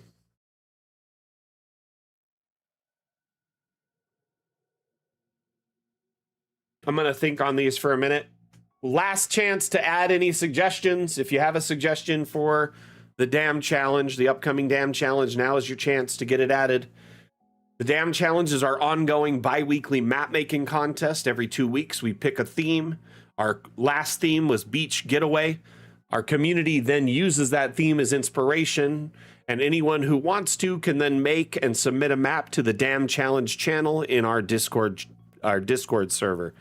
In that channel, pinned at the top of the channel, are some rules that you must follow when you enter your submission to be qualified. The main rule is enter before the deadline. Additionally, need to share some photos, a description, upload your map to the workshop with the theme, with the challenge theme somewhere in the description of the map, so it's easily searchable by anyone else later. Anyway, long and the short of it, you have roughly 2 weeks to make a map, submit your map, and if your map is the winning map, it's the first map featured during the Dam Challenge segment on our stream, and you win a $10 Hero Forge gift card, and your map is promptly featured in our weekly newsletter, the Cartomancer Chronicles. So you get a lot of eyes on your work. You get a little bit of notoriety. You get to kind of flex your map maker muscle on the cartographer community, and you get a prize. So if you are making maps and enjoying Dungeon Alchemist, might as well, win a prize for doing it. Make sure you push yourself and challenge yourself during this next Dam Challenge, and make a map and submit it before the deadline, which the deadline will be August 21st, Friday, August 21st, end of day. So whatever time zone you're in, 11:59 p.m., 23:59 p.m., you must submit before that time on the end of day that day. So you could submit anytime between today and end of day that day. I'm going to download Chim's map really quick.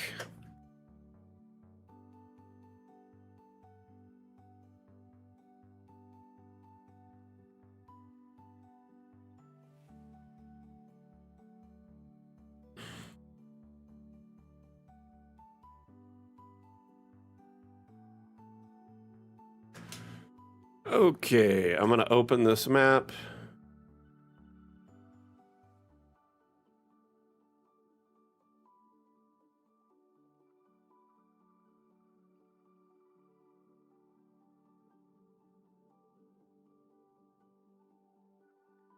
Stand by.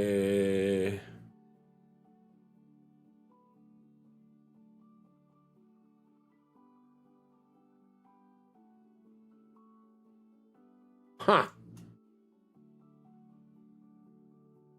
That's interesting. Yeah, you found some sort of bug, but I'm not sure how you did it. Well, no, water level. Yeah, water level's below. It's at plateau. You definitely are at plateau level. Weird. I'm not sure. Something bugged out. It's likely something just bugged out in the DAM file. You haven't been messing with your DAM files, have you? Doing any like DAM file editing?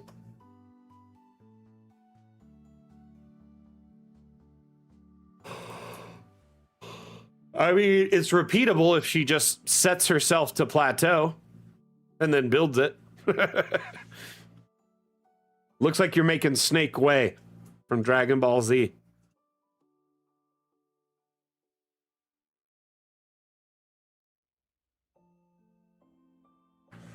Right?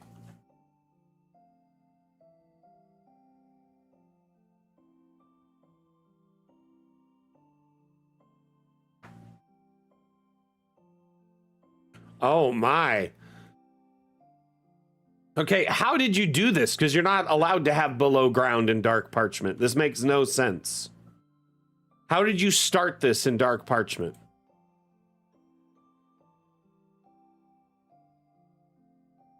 That's really cool.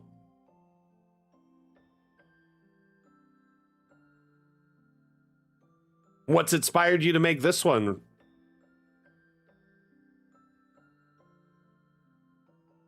JFF, just for fun?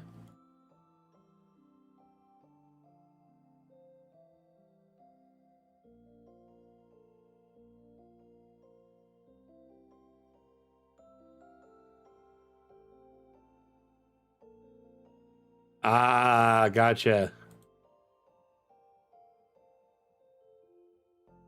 Interesting. You got some weirdness going on. It's pretty cool.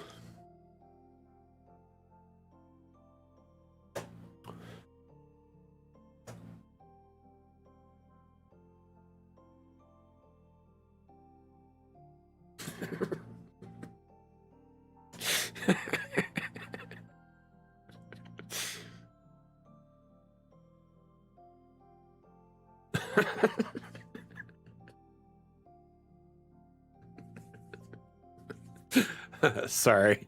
Just got reminded of something. I saw a post in our Discord and it reminded me of something really funny. It's hard to explain. It's kind of just an inside joke in my own head. I feel bad because we made this announcement this morning to protect our community, right? Saying, hey, we've noticed an uptick in these scams and spams and we want to help you stay protected. Here's some education. Here's some information. Here's a place to report people. And we've had dozens of people leave our server since that announcement. Like 20 people or so.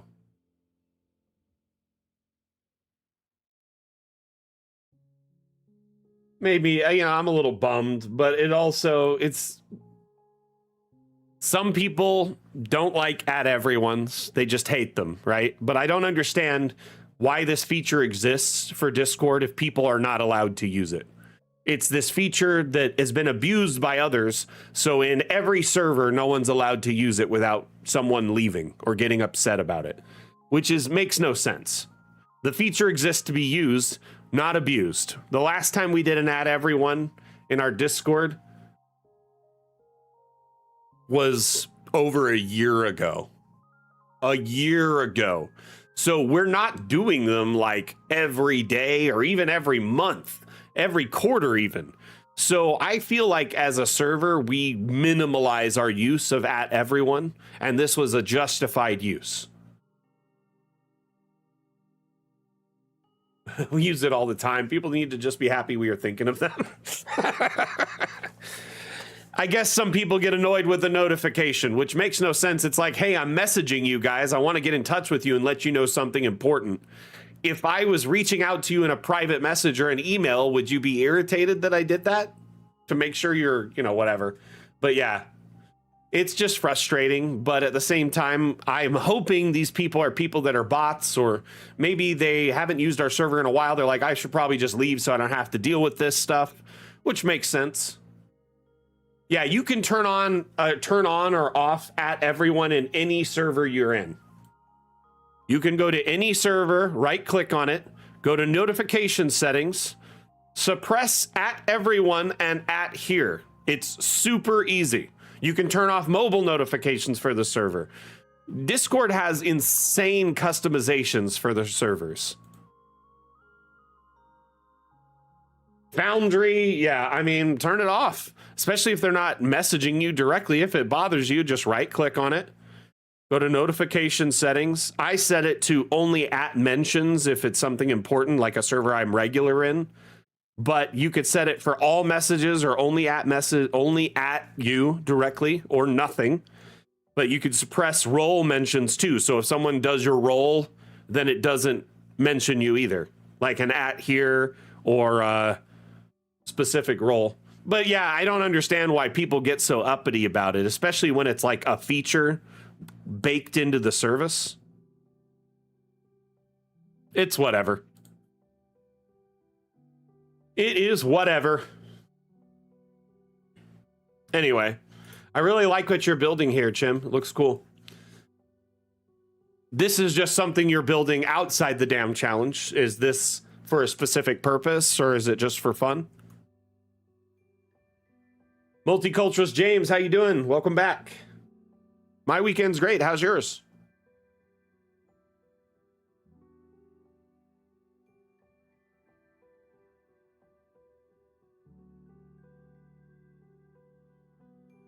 It's a lovely map, though.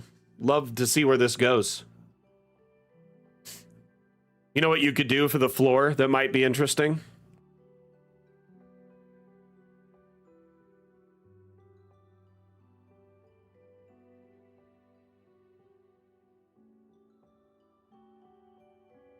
I could have sworn we had a floor type that was just bones. Yeah, these skeletal ones.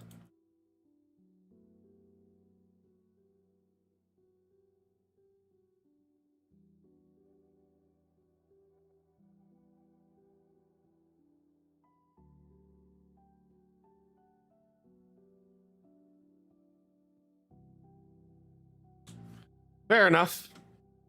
I think this is a wonderful idea. Very excited to see how it pans out. Please keep us posted and keep us apprised. Oh, I mean, in IRL, people can have, weapons or fight each other. I swear, I hear about a shooting or someone beating the crap out of someone or someone getting injured almost every day. I think a lot of people have short fuses at the moment when it comes to day to day. And I don't blame a lot of people, because a lot of people are struggling. Like, a lot of people are struggling. Like, obviously, you shouldn't attack someone or kill someone. That goes without saying. You shouldn't get in a tussle over a disagreement in traffic, or someone taking your parking spot, or any number of things. Road rage entirely is a big part of it. But I think that, like, in public, people are wound up much more tighter than they used to be pre-COVID. Between COVID and like changes to the global economy and the cost of living, and people, the average person having to work 2 to 3 jobs just to get by, and every aspect of our lives is being monetized. Like, things that used to be just fun and free, it's like a subscription service is tied to it, or they're trying to get a fee out of it or monetize every inch of your life, right? So I think these are stressors. Like, I mean, look at globally. Okay, birth rate has just declined globally. It's an absolute terrifying decline, right? Scientific studies have been done. You have to do horrendous things, absolutely horrendous things to mammals to essentially get them to a point where they no longer want to breed, like, and reproduce, right? So, I mean, yeah, for sure. I think the big thing is, remember, you don't know what everyone else is going through when you go out, right? When you're out and about day to day, where you're at, what people are going through, and what's, you know, what might be the thing that breaks the straw on the camel's back. It's best not to confront people, engage with people, you know, or even whatever. This morning, for instance, I walk my neighborhood every morning. I'm starting to get an idea of the people that are out every day. When I was walking, I saw a new person today, and they startled me because they opened their door and let their dog run out without a leash. So my first interaction with this person ever in my neighborhood was their dog running out without a leash. They chased their dog. Their dog, luckily, was well-mannered and didn't care about me. He was more interested in the bushes. But had it been an aggressive dog, it probably would have ran right for me. Okay, my first instinct was to correct them and be like, you know, maybe you should leash your dog before you go outside. Just a thought. You know, that's how they work. Before you leave the car, before you leave the house, the leash is on. Then later on, I'm walking around. I see this lady. She's not carrying any bags. There's a strict rule in our neighborhood that you need to clean up after your dog. But yet I tend to find dog crap everywhere in our neighborhood. And we have a pad that's like a dog area where people can take their dogs to go to the bathroom if they don't have a big enough yard. So there's a designated space for it. But yet there's still some all over the neighborhood. And I see plenty of people walking around with bags, so they anticipate to pick it up. But this person had none. And I wanted to confront them about it. But at the back of my head, I'm thinking, this woman's out here alone with her dog. If a man approaches her and confronts her, it's just going to be a whole thing. People might come out and see what's going on. You know, it could easily escalate from me asking her to be a normal citizen and human being to her feeling threatened and me being painted as the bad person here. So I just left it. I wanted to say something. I wanted to brigade. I wanted to get on her case about both things. She's clearly not a great dog owner, but, you know, who knows? Maybe she's having a really bad day and, you know, or a bad month or a bad year. You know, she could be on the verge of bankruptcy for all I know. And so maybe that me confronting her could be a very bad moment for her.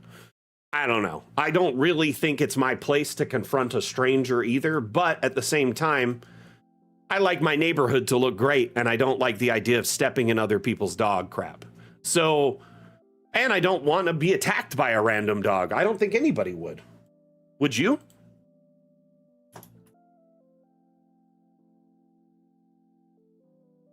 Wow. New build. That looks good though, Chim. It looks really good. Who knows? Might trigger a full Karen, or who knows? This lady might label me as a bad person because I confronted her about it. At the end of the day, it wasn't worth my time to confront this woman about being a bad dog mom, you know, and I was moving on with my life. You know, I could get mad at every person who wrongs me in the world, but most of them are people I won't interact with ever again. So I'd rather not waste my energy on it. And that also tends to put you in far less confrontational situations in the world. Now, that said, you know, my morning time is also my personal time, my reflection time. I'd rather not get caught up in a mess because I put my nose where it didn't belong. So I'm just out to enjoy myself, walk, have some personal reflection, you know, get a little bit healthier. So the last thing I want is to have a confrontation with a Karen who might blow up at me for no reason whatsoever. Or, you know, make me social media famous because I called her out.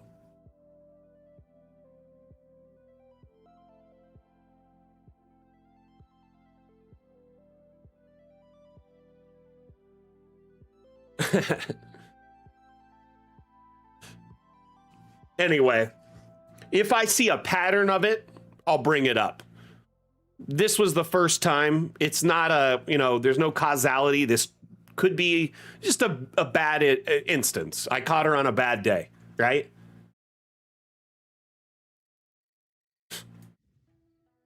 Yeah, for sure. Just leave them on her porch. I'm pretty sure I remember the porch. There's like 100 houses in my neighborhood, so there's a lot of different people. But that's the thing. Like, there's some people that are discourteous too while you're walking around. Like, people drive through the neighborhood like they're in a race. We have stop signs. We have signs posted for like children at play. Be wary. I'll wear reflective gear and light up gear and stuff. And like, I have to walk far away from corners where turns are. I usually walk on the outside edge far away from that corner turn where it's a blind turn, because people never stop or slow down. They just whip around it.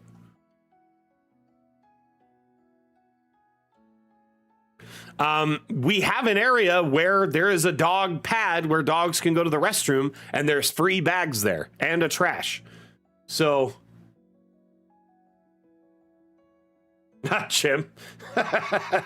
Honestly, nowadays, that tradition isn't as easy to get away with.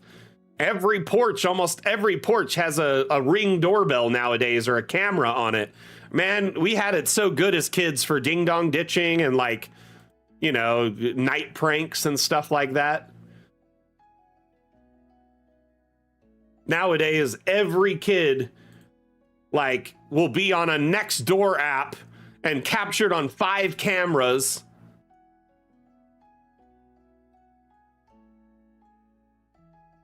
I mean, I have cameras on my property because kids come around and mess on it. I had kids jumping on my air conditioning units one time, jumping on the plumbing running into my house on the side of the house where the cutoff valve was. So yeah, it's a good idea to have cameras, right? That, or like, I like to just keep an eye on my property when packages are getting delivered. We have porch pirates out the wazoo in Vegas. So when I have things delivered, I like to keep an eye on them. But kids are kids. Because they're kids. There's no way to explain it other than that, Atlam. It's been so hot. Carpentry has been kind of out of the mix lately, but I've been reorganizing my garage to make it better for next season. I cleaned up some shelves and moved some things around. I moved all my camping equipment from one shelf to another. There was part of my son's bed frame out in the garage, and I cleaned it all up, tied it all up into nice tight stacks and put it under his bed so it's out of the way. Basically, I made more room to store more lumber and other things. So that's coming along for future projects. Once it cools off, I'll be out there. I tried to add an air conditioner to my garage within my rental restrictions, i.e. I can't like drill any holes or mount, anything that has an excessive huge hole or mounts. So there was some vents in my garage that go out, and I put a shelf on the wall and mounted a little window unit there to vent out, and I put some computer fans behind it to help draw out the hot air, but it overheats after like 30 minutes. So it can never cool the garage enough. There's something wrong with the ventilation. I need more air drawing out the back or more air going into it to help cool it on the intake. So got to figure that out, but it's been 110 plus almost every day for the last 2 weeks, and it probably won't cool down or start feeling like fall until like end of October. Beginning of October, maybe, if we're lucky. It's so hot. I was out in the garage, like I said, yesterday, working for maybe an hour, just reorganizing. I was sweating head to toe. My chest area was just completely soaked. Like it just, you sweat so much. It was so humid and hot yesterday. Anyway, kids are kids. They're going to do crazy things, random things. They like to pretend. Remember when you were a kid, you did all sorts of things that don't make any sense. Nowadays, when you look back at them, they might have been cringy or like illegal or dangerous, or, any number of things you did as a kid don't make sense to you now. You know what I mean? Right? So you're in New Zealand, right? Tropism, is that where you're at? The garden, on another note, is going well, but that's mostly in Mrs. Mac's hands. It's kind of out of my hands at this point. I mostly did the building and the muscle stuff. I hauled all the bags of soil around and, you know, built the garden beds and set up the irrigation and, or, you know, all that stuff. She has been managing the gardens. We've been getting very consistent lettuce, some romaine and iceberg lettuce, strawberries. Our blueberry harvest for the year is done until later this year. There might be one in the fall, I believe. She's got her ground cherries are starting to harvest. Her jalapenos are starting to or not harvest. They're starting to sprout to the point where you can see an actual fruit or a veggie on it. What one is it? Our squash. We made a mistake with the squash early on and let it sprout a lot of different leaves and shoots, and we should have been trimming it so it'd be more likely to flower and make squash. And now it's we're not sure if it'll do it before the end of the season. Anyway, there's a lot going on in the garden. Some carrots are getting too close to a point where they will be harvestable. She's been pulling basil from the garden almost every few days, just has to cut it and pull it inside. She's going to want to make some pesto soon with all the basil she's got, she said. What else? What else? There is... Oh, flowers. She has a couple of flowers that have been growing in the garden, and they're starting to bloom. So she's been, when one will come off, she'll bloom, she'll let it bloom for a couple days, cut it, and put it in a vase. So we always have fresh flowers in the house.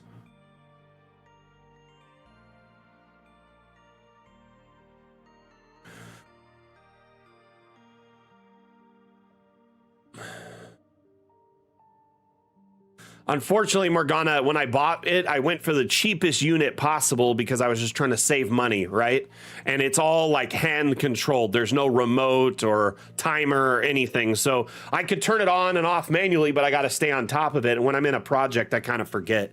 But what the big problem is there's not proper ventilation getting it. It's like a shelf with a box around it to help block off all the hot parts that would be outside normally for a window unit. You know how a window unit works? Half of it's inside and then the other half's outside, where that's where all the heat exchange happens.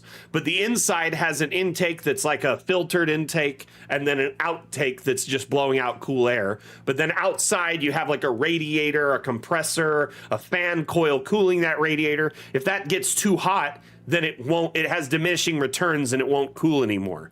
So this box that I built around this air conditioner to help guide the air outside somehow is not getting enough cooling. I've been looking at special fans online that are blower fans and stuff. One can fit in the vent to help get the air out, and I was going to mount one on top to help blow cool air in.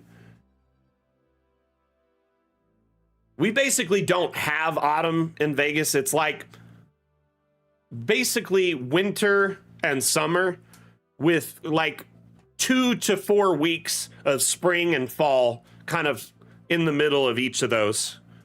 It's very, very subtle. And then it goes straight to extremes. The desert is interesting. Nice, nice, Chim. That's very cool. I would love to get into stuff like that. We just don't have room. That's why we use garden beds. Our yard is all landscaped with specialized low water use bushes. The highest water use thing we have in our yard is some rose bushes that came with the home when we started renting it. And we have to maintain them to keep them up. So it's we can't, in those garden beds, we could totally grow food, but we got to keep the rose bushes up. It stinks. Yeah, you know what? I'll pick one here. I think I'm going to go with boss fight.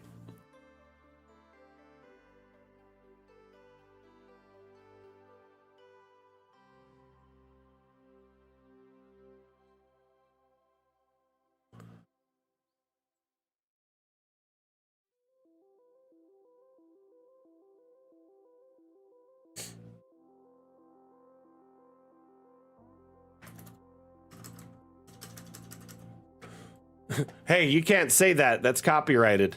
I'm just kidding, Inani.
Yeah, didn't I say it's like a Roman Art Deco mosaic? Or is this something you made custom, or is this like it was something based off an existing Roman design?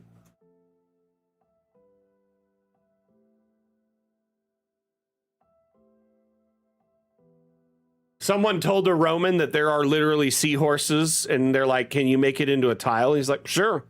I've never seen one before, but let's do it. I've seen a horse." So nice. That's very cool. I assumed you made this or had like an AI make it or something. Like old art of animals that people had never seen before is interesting because a lot of explorers weren't really great artists, right? Many of them didn't practice drawing or painting, and so they'd like have a sketch that was their sketch of it that was awful, and then their description, which they'd share to people. So they'd get back and share these sketches and descriptions, and then someone would draw it secondhand. You should look at old drawings of like lions. Old drawings of lions are hilarious. Yes, exactly. Plus, they wanted to describe them with more whimsy and fantasy to sound more epic, like they were fighting a big dragon or beast. That's why, like, more than likely, dragons were probably just like large, lizards that were, in these foreign lands that people had described. We have large lizards to this day that are quite disturbing.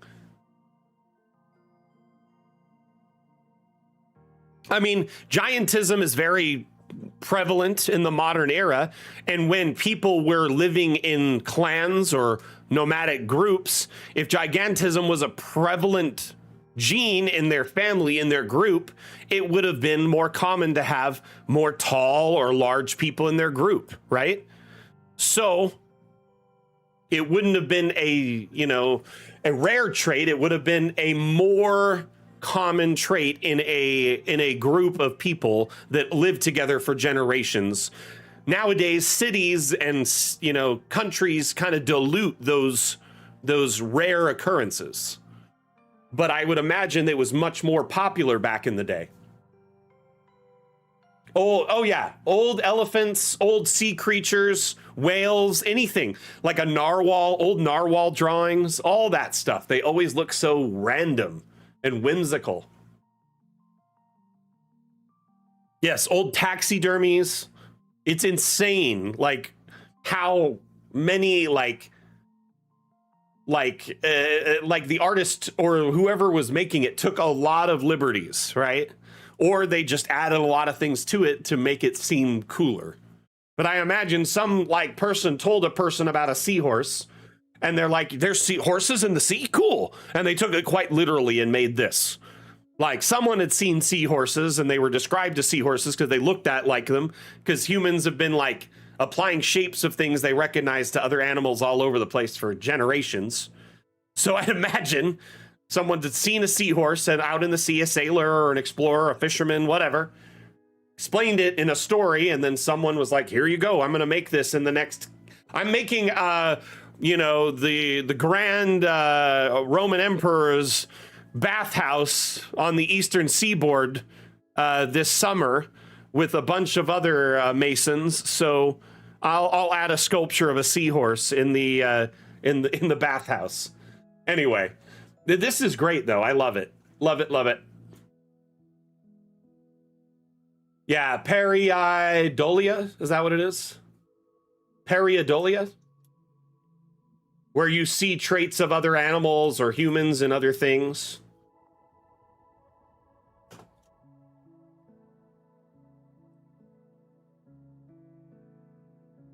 But it's like you look at art today, people draw all sorts of random crazy stuff, right? And I'm sure artists back in the day liked to have fun with their art too. Like, there was probably people making meme tiles back in the day.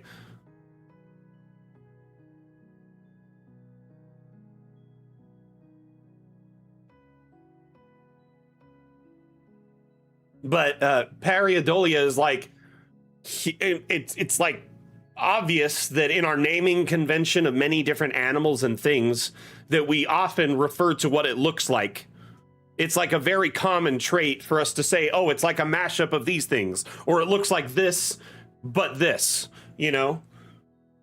We still do it to this day when describing new video games or new movies or anything coming out, art, anything.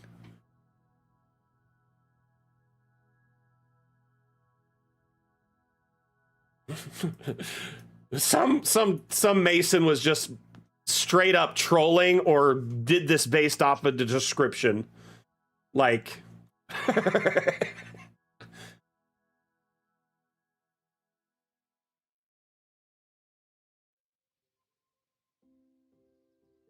anyway, had a lovely stream with y'all today. Absolute blast. This map was stunning, Random Ladybird. Absolutely top-notch build. Great work to everyone that participated in the DAM challenge. Appreciate each and every one of you. Reminder, our next DAM challenge is... drum roll, please. Boss fight. So, using boss fight as inspiration, make a map of any shape or size. Share that map in our Discord channel labeled the DAM challenge. Man, I'm getting hiccups. Excuse me.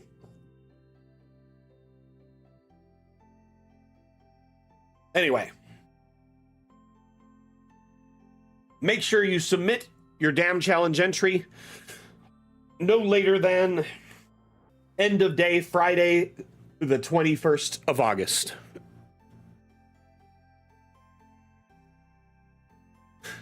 Fantastic DAM challenge, everyone.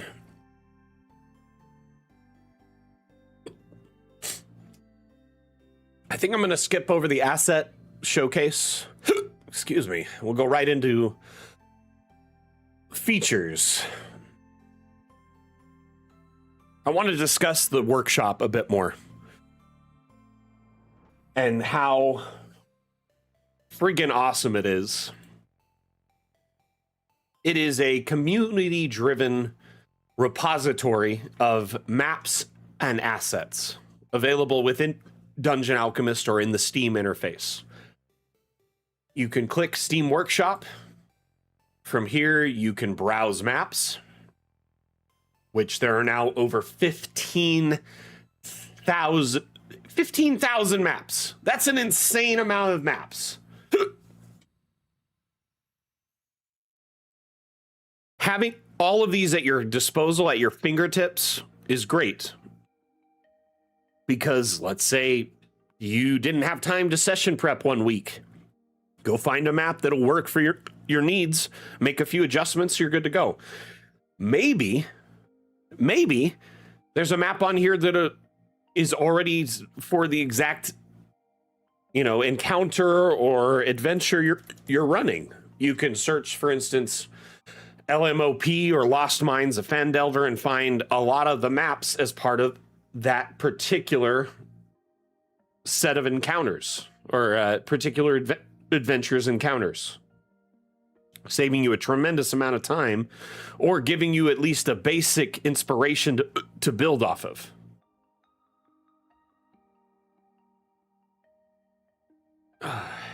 Anyway, the workshop incorporates not only maps but assets. There's over 16,000 3D models that have been shared by our community, many of which expand upon our already 6,000 plus assets and give you much more to work with in your builds. Some dive into completely other aesthetics altogether, stuff that's like sci-fi or cyberpunk, post-apocalyptic, even modern.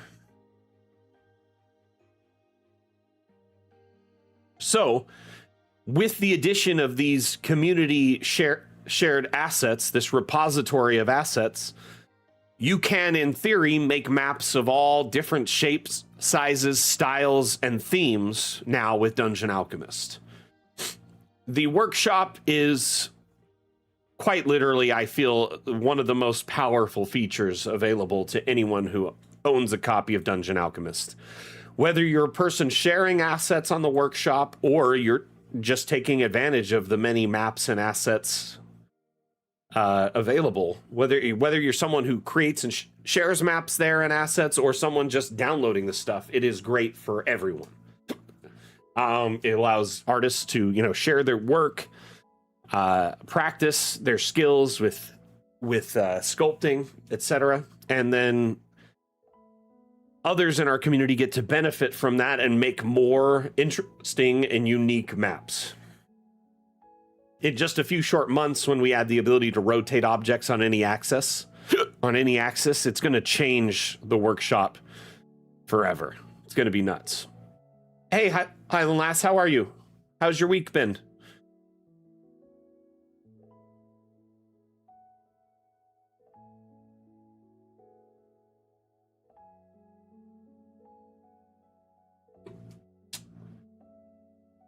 You getting ready for back to school?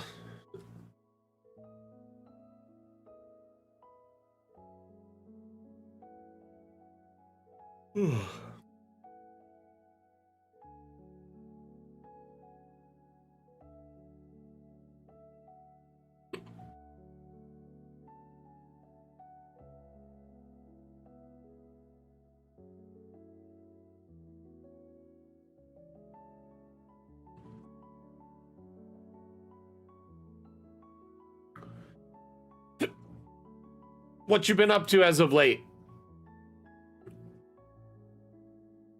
Oh, excuse me. I've got these crazy hiccups. They will not go away.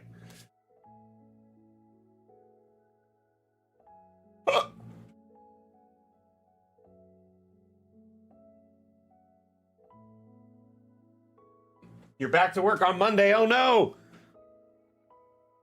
Gasp!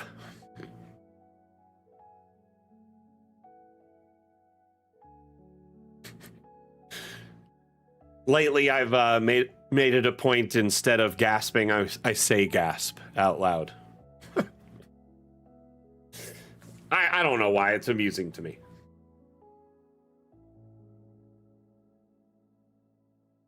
Anytime you'd be like, oh, just say gasp instead. Gasp! Been away too. Family visits, revisiting old stomping grounds where I grew up in the Highlands. A castle visit too. Nice. I expect maps post haste. Missy. No, I'm just kidding. I just know anytime you visit castles and historical sites, then we get cool maps.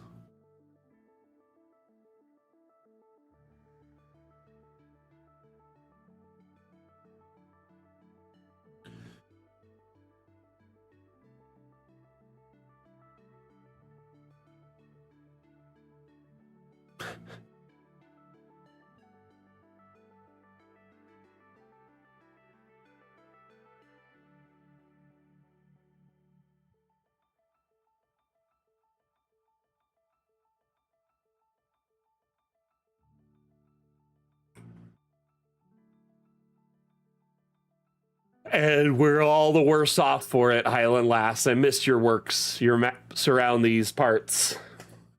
Missed your dam challenge entries and your cool submissions on the workshop. But I understand you're busy. Hope to see you back soon.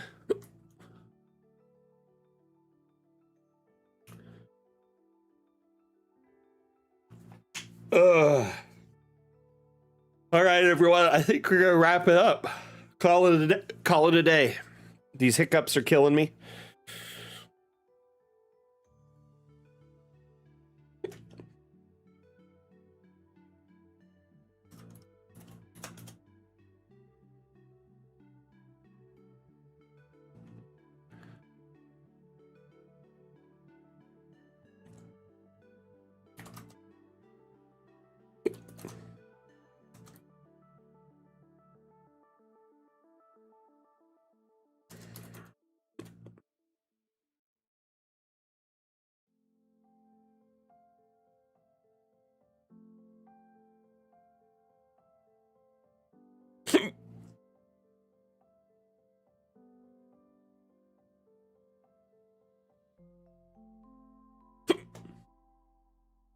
Hey, no worries, Anani. Sorry, I'm Having a hard time breathing and thinking at the moment. I think my brain's been lacking oxygen because I've been hiccuping for the last 10 minutes.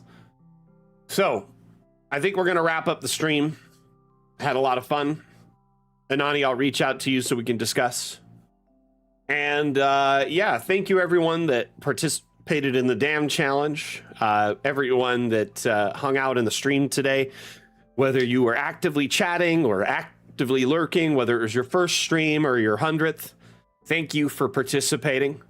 To my moderators, Asmodeus Atlam, thank you for being here, being on guard, being on duty. Epic mods as always.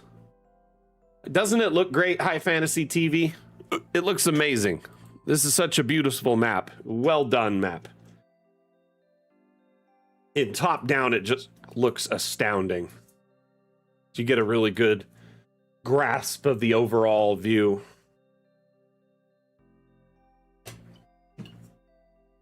We're gonna wrap up the stream, everyone. So thank you again for being here. We'll be back on Monday with Mapmaker Monday.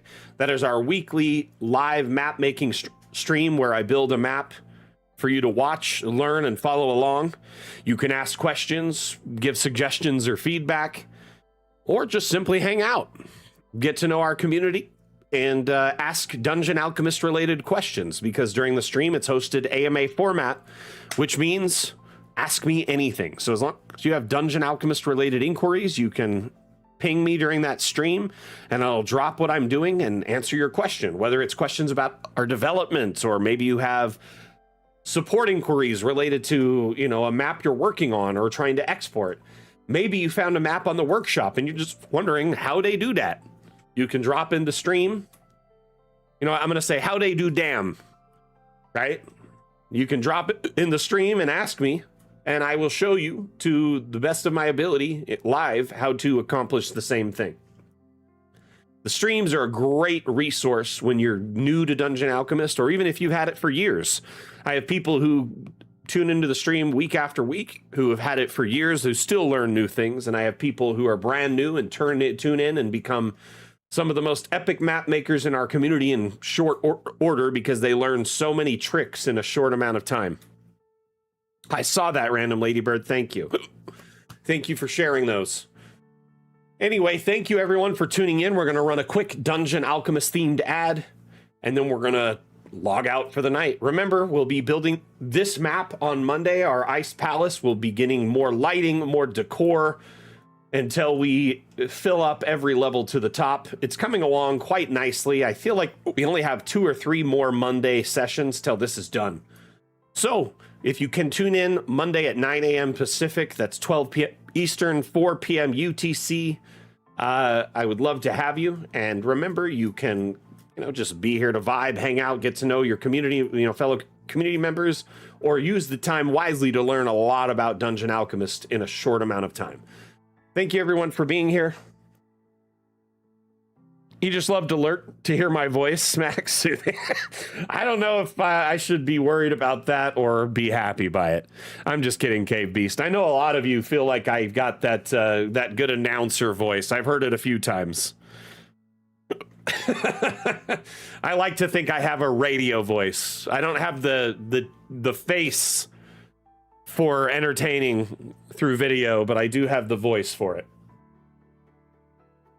You just got to close your eyes while you watch, or hide the corner. Put your hand over it. Put a post-it note over the corner.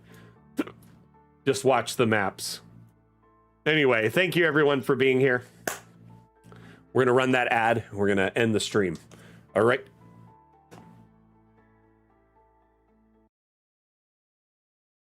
Gonna pause that music. But can it handle curves? But can it handle curves? But can it handle curves? But can it handle curves? Dungeon Alchemist, the AI-powered map-making application for role-playing games, now comes with both round and diagonal walls. Create amazing professional maps for your players in seconds. Get it now on the Steam store. All right, everyone. Thank you for tuning in. I hope you have a rad, fantabulistic weekend. We'll see you next time I Give a Damn or on Mapmaker Monday. Remember to check out the PSA announcement in our official Discord. If you remember, it is very important information related to an increase in scam and spam activity in our Discord server that we are taking steps to mitigate and prevent entirely going forward. But we need your help, so please check out that PSA, read it, and learn from it. Take steps to protect yourself and help us clear the server of scum. Anyway, see you later, everyone. Mac out. Bye.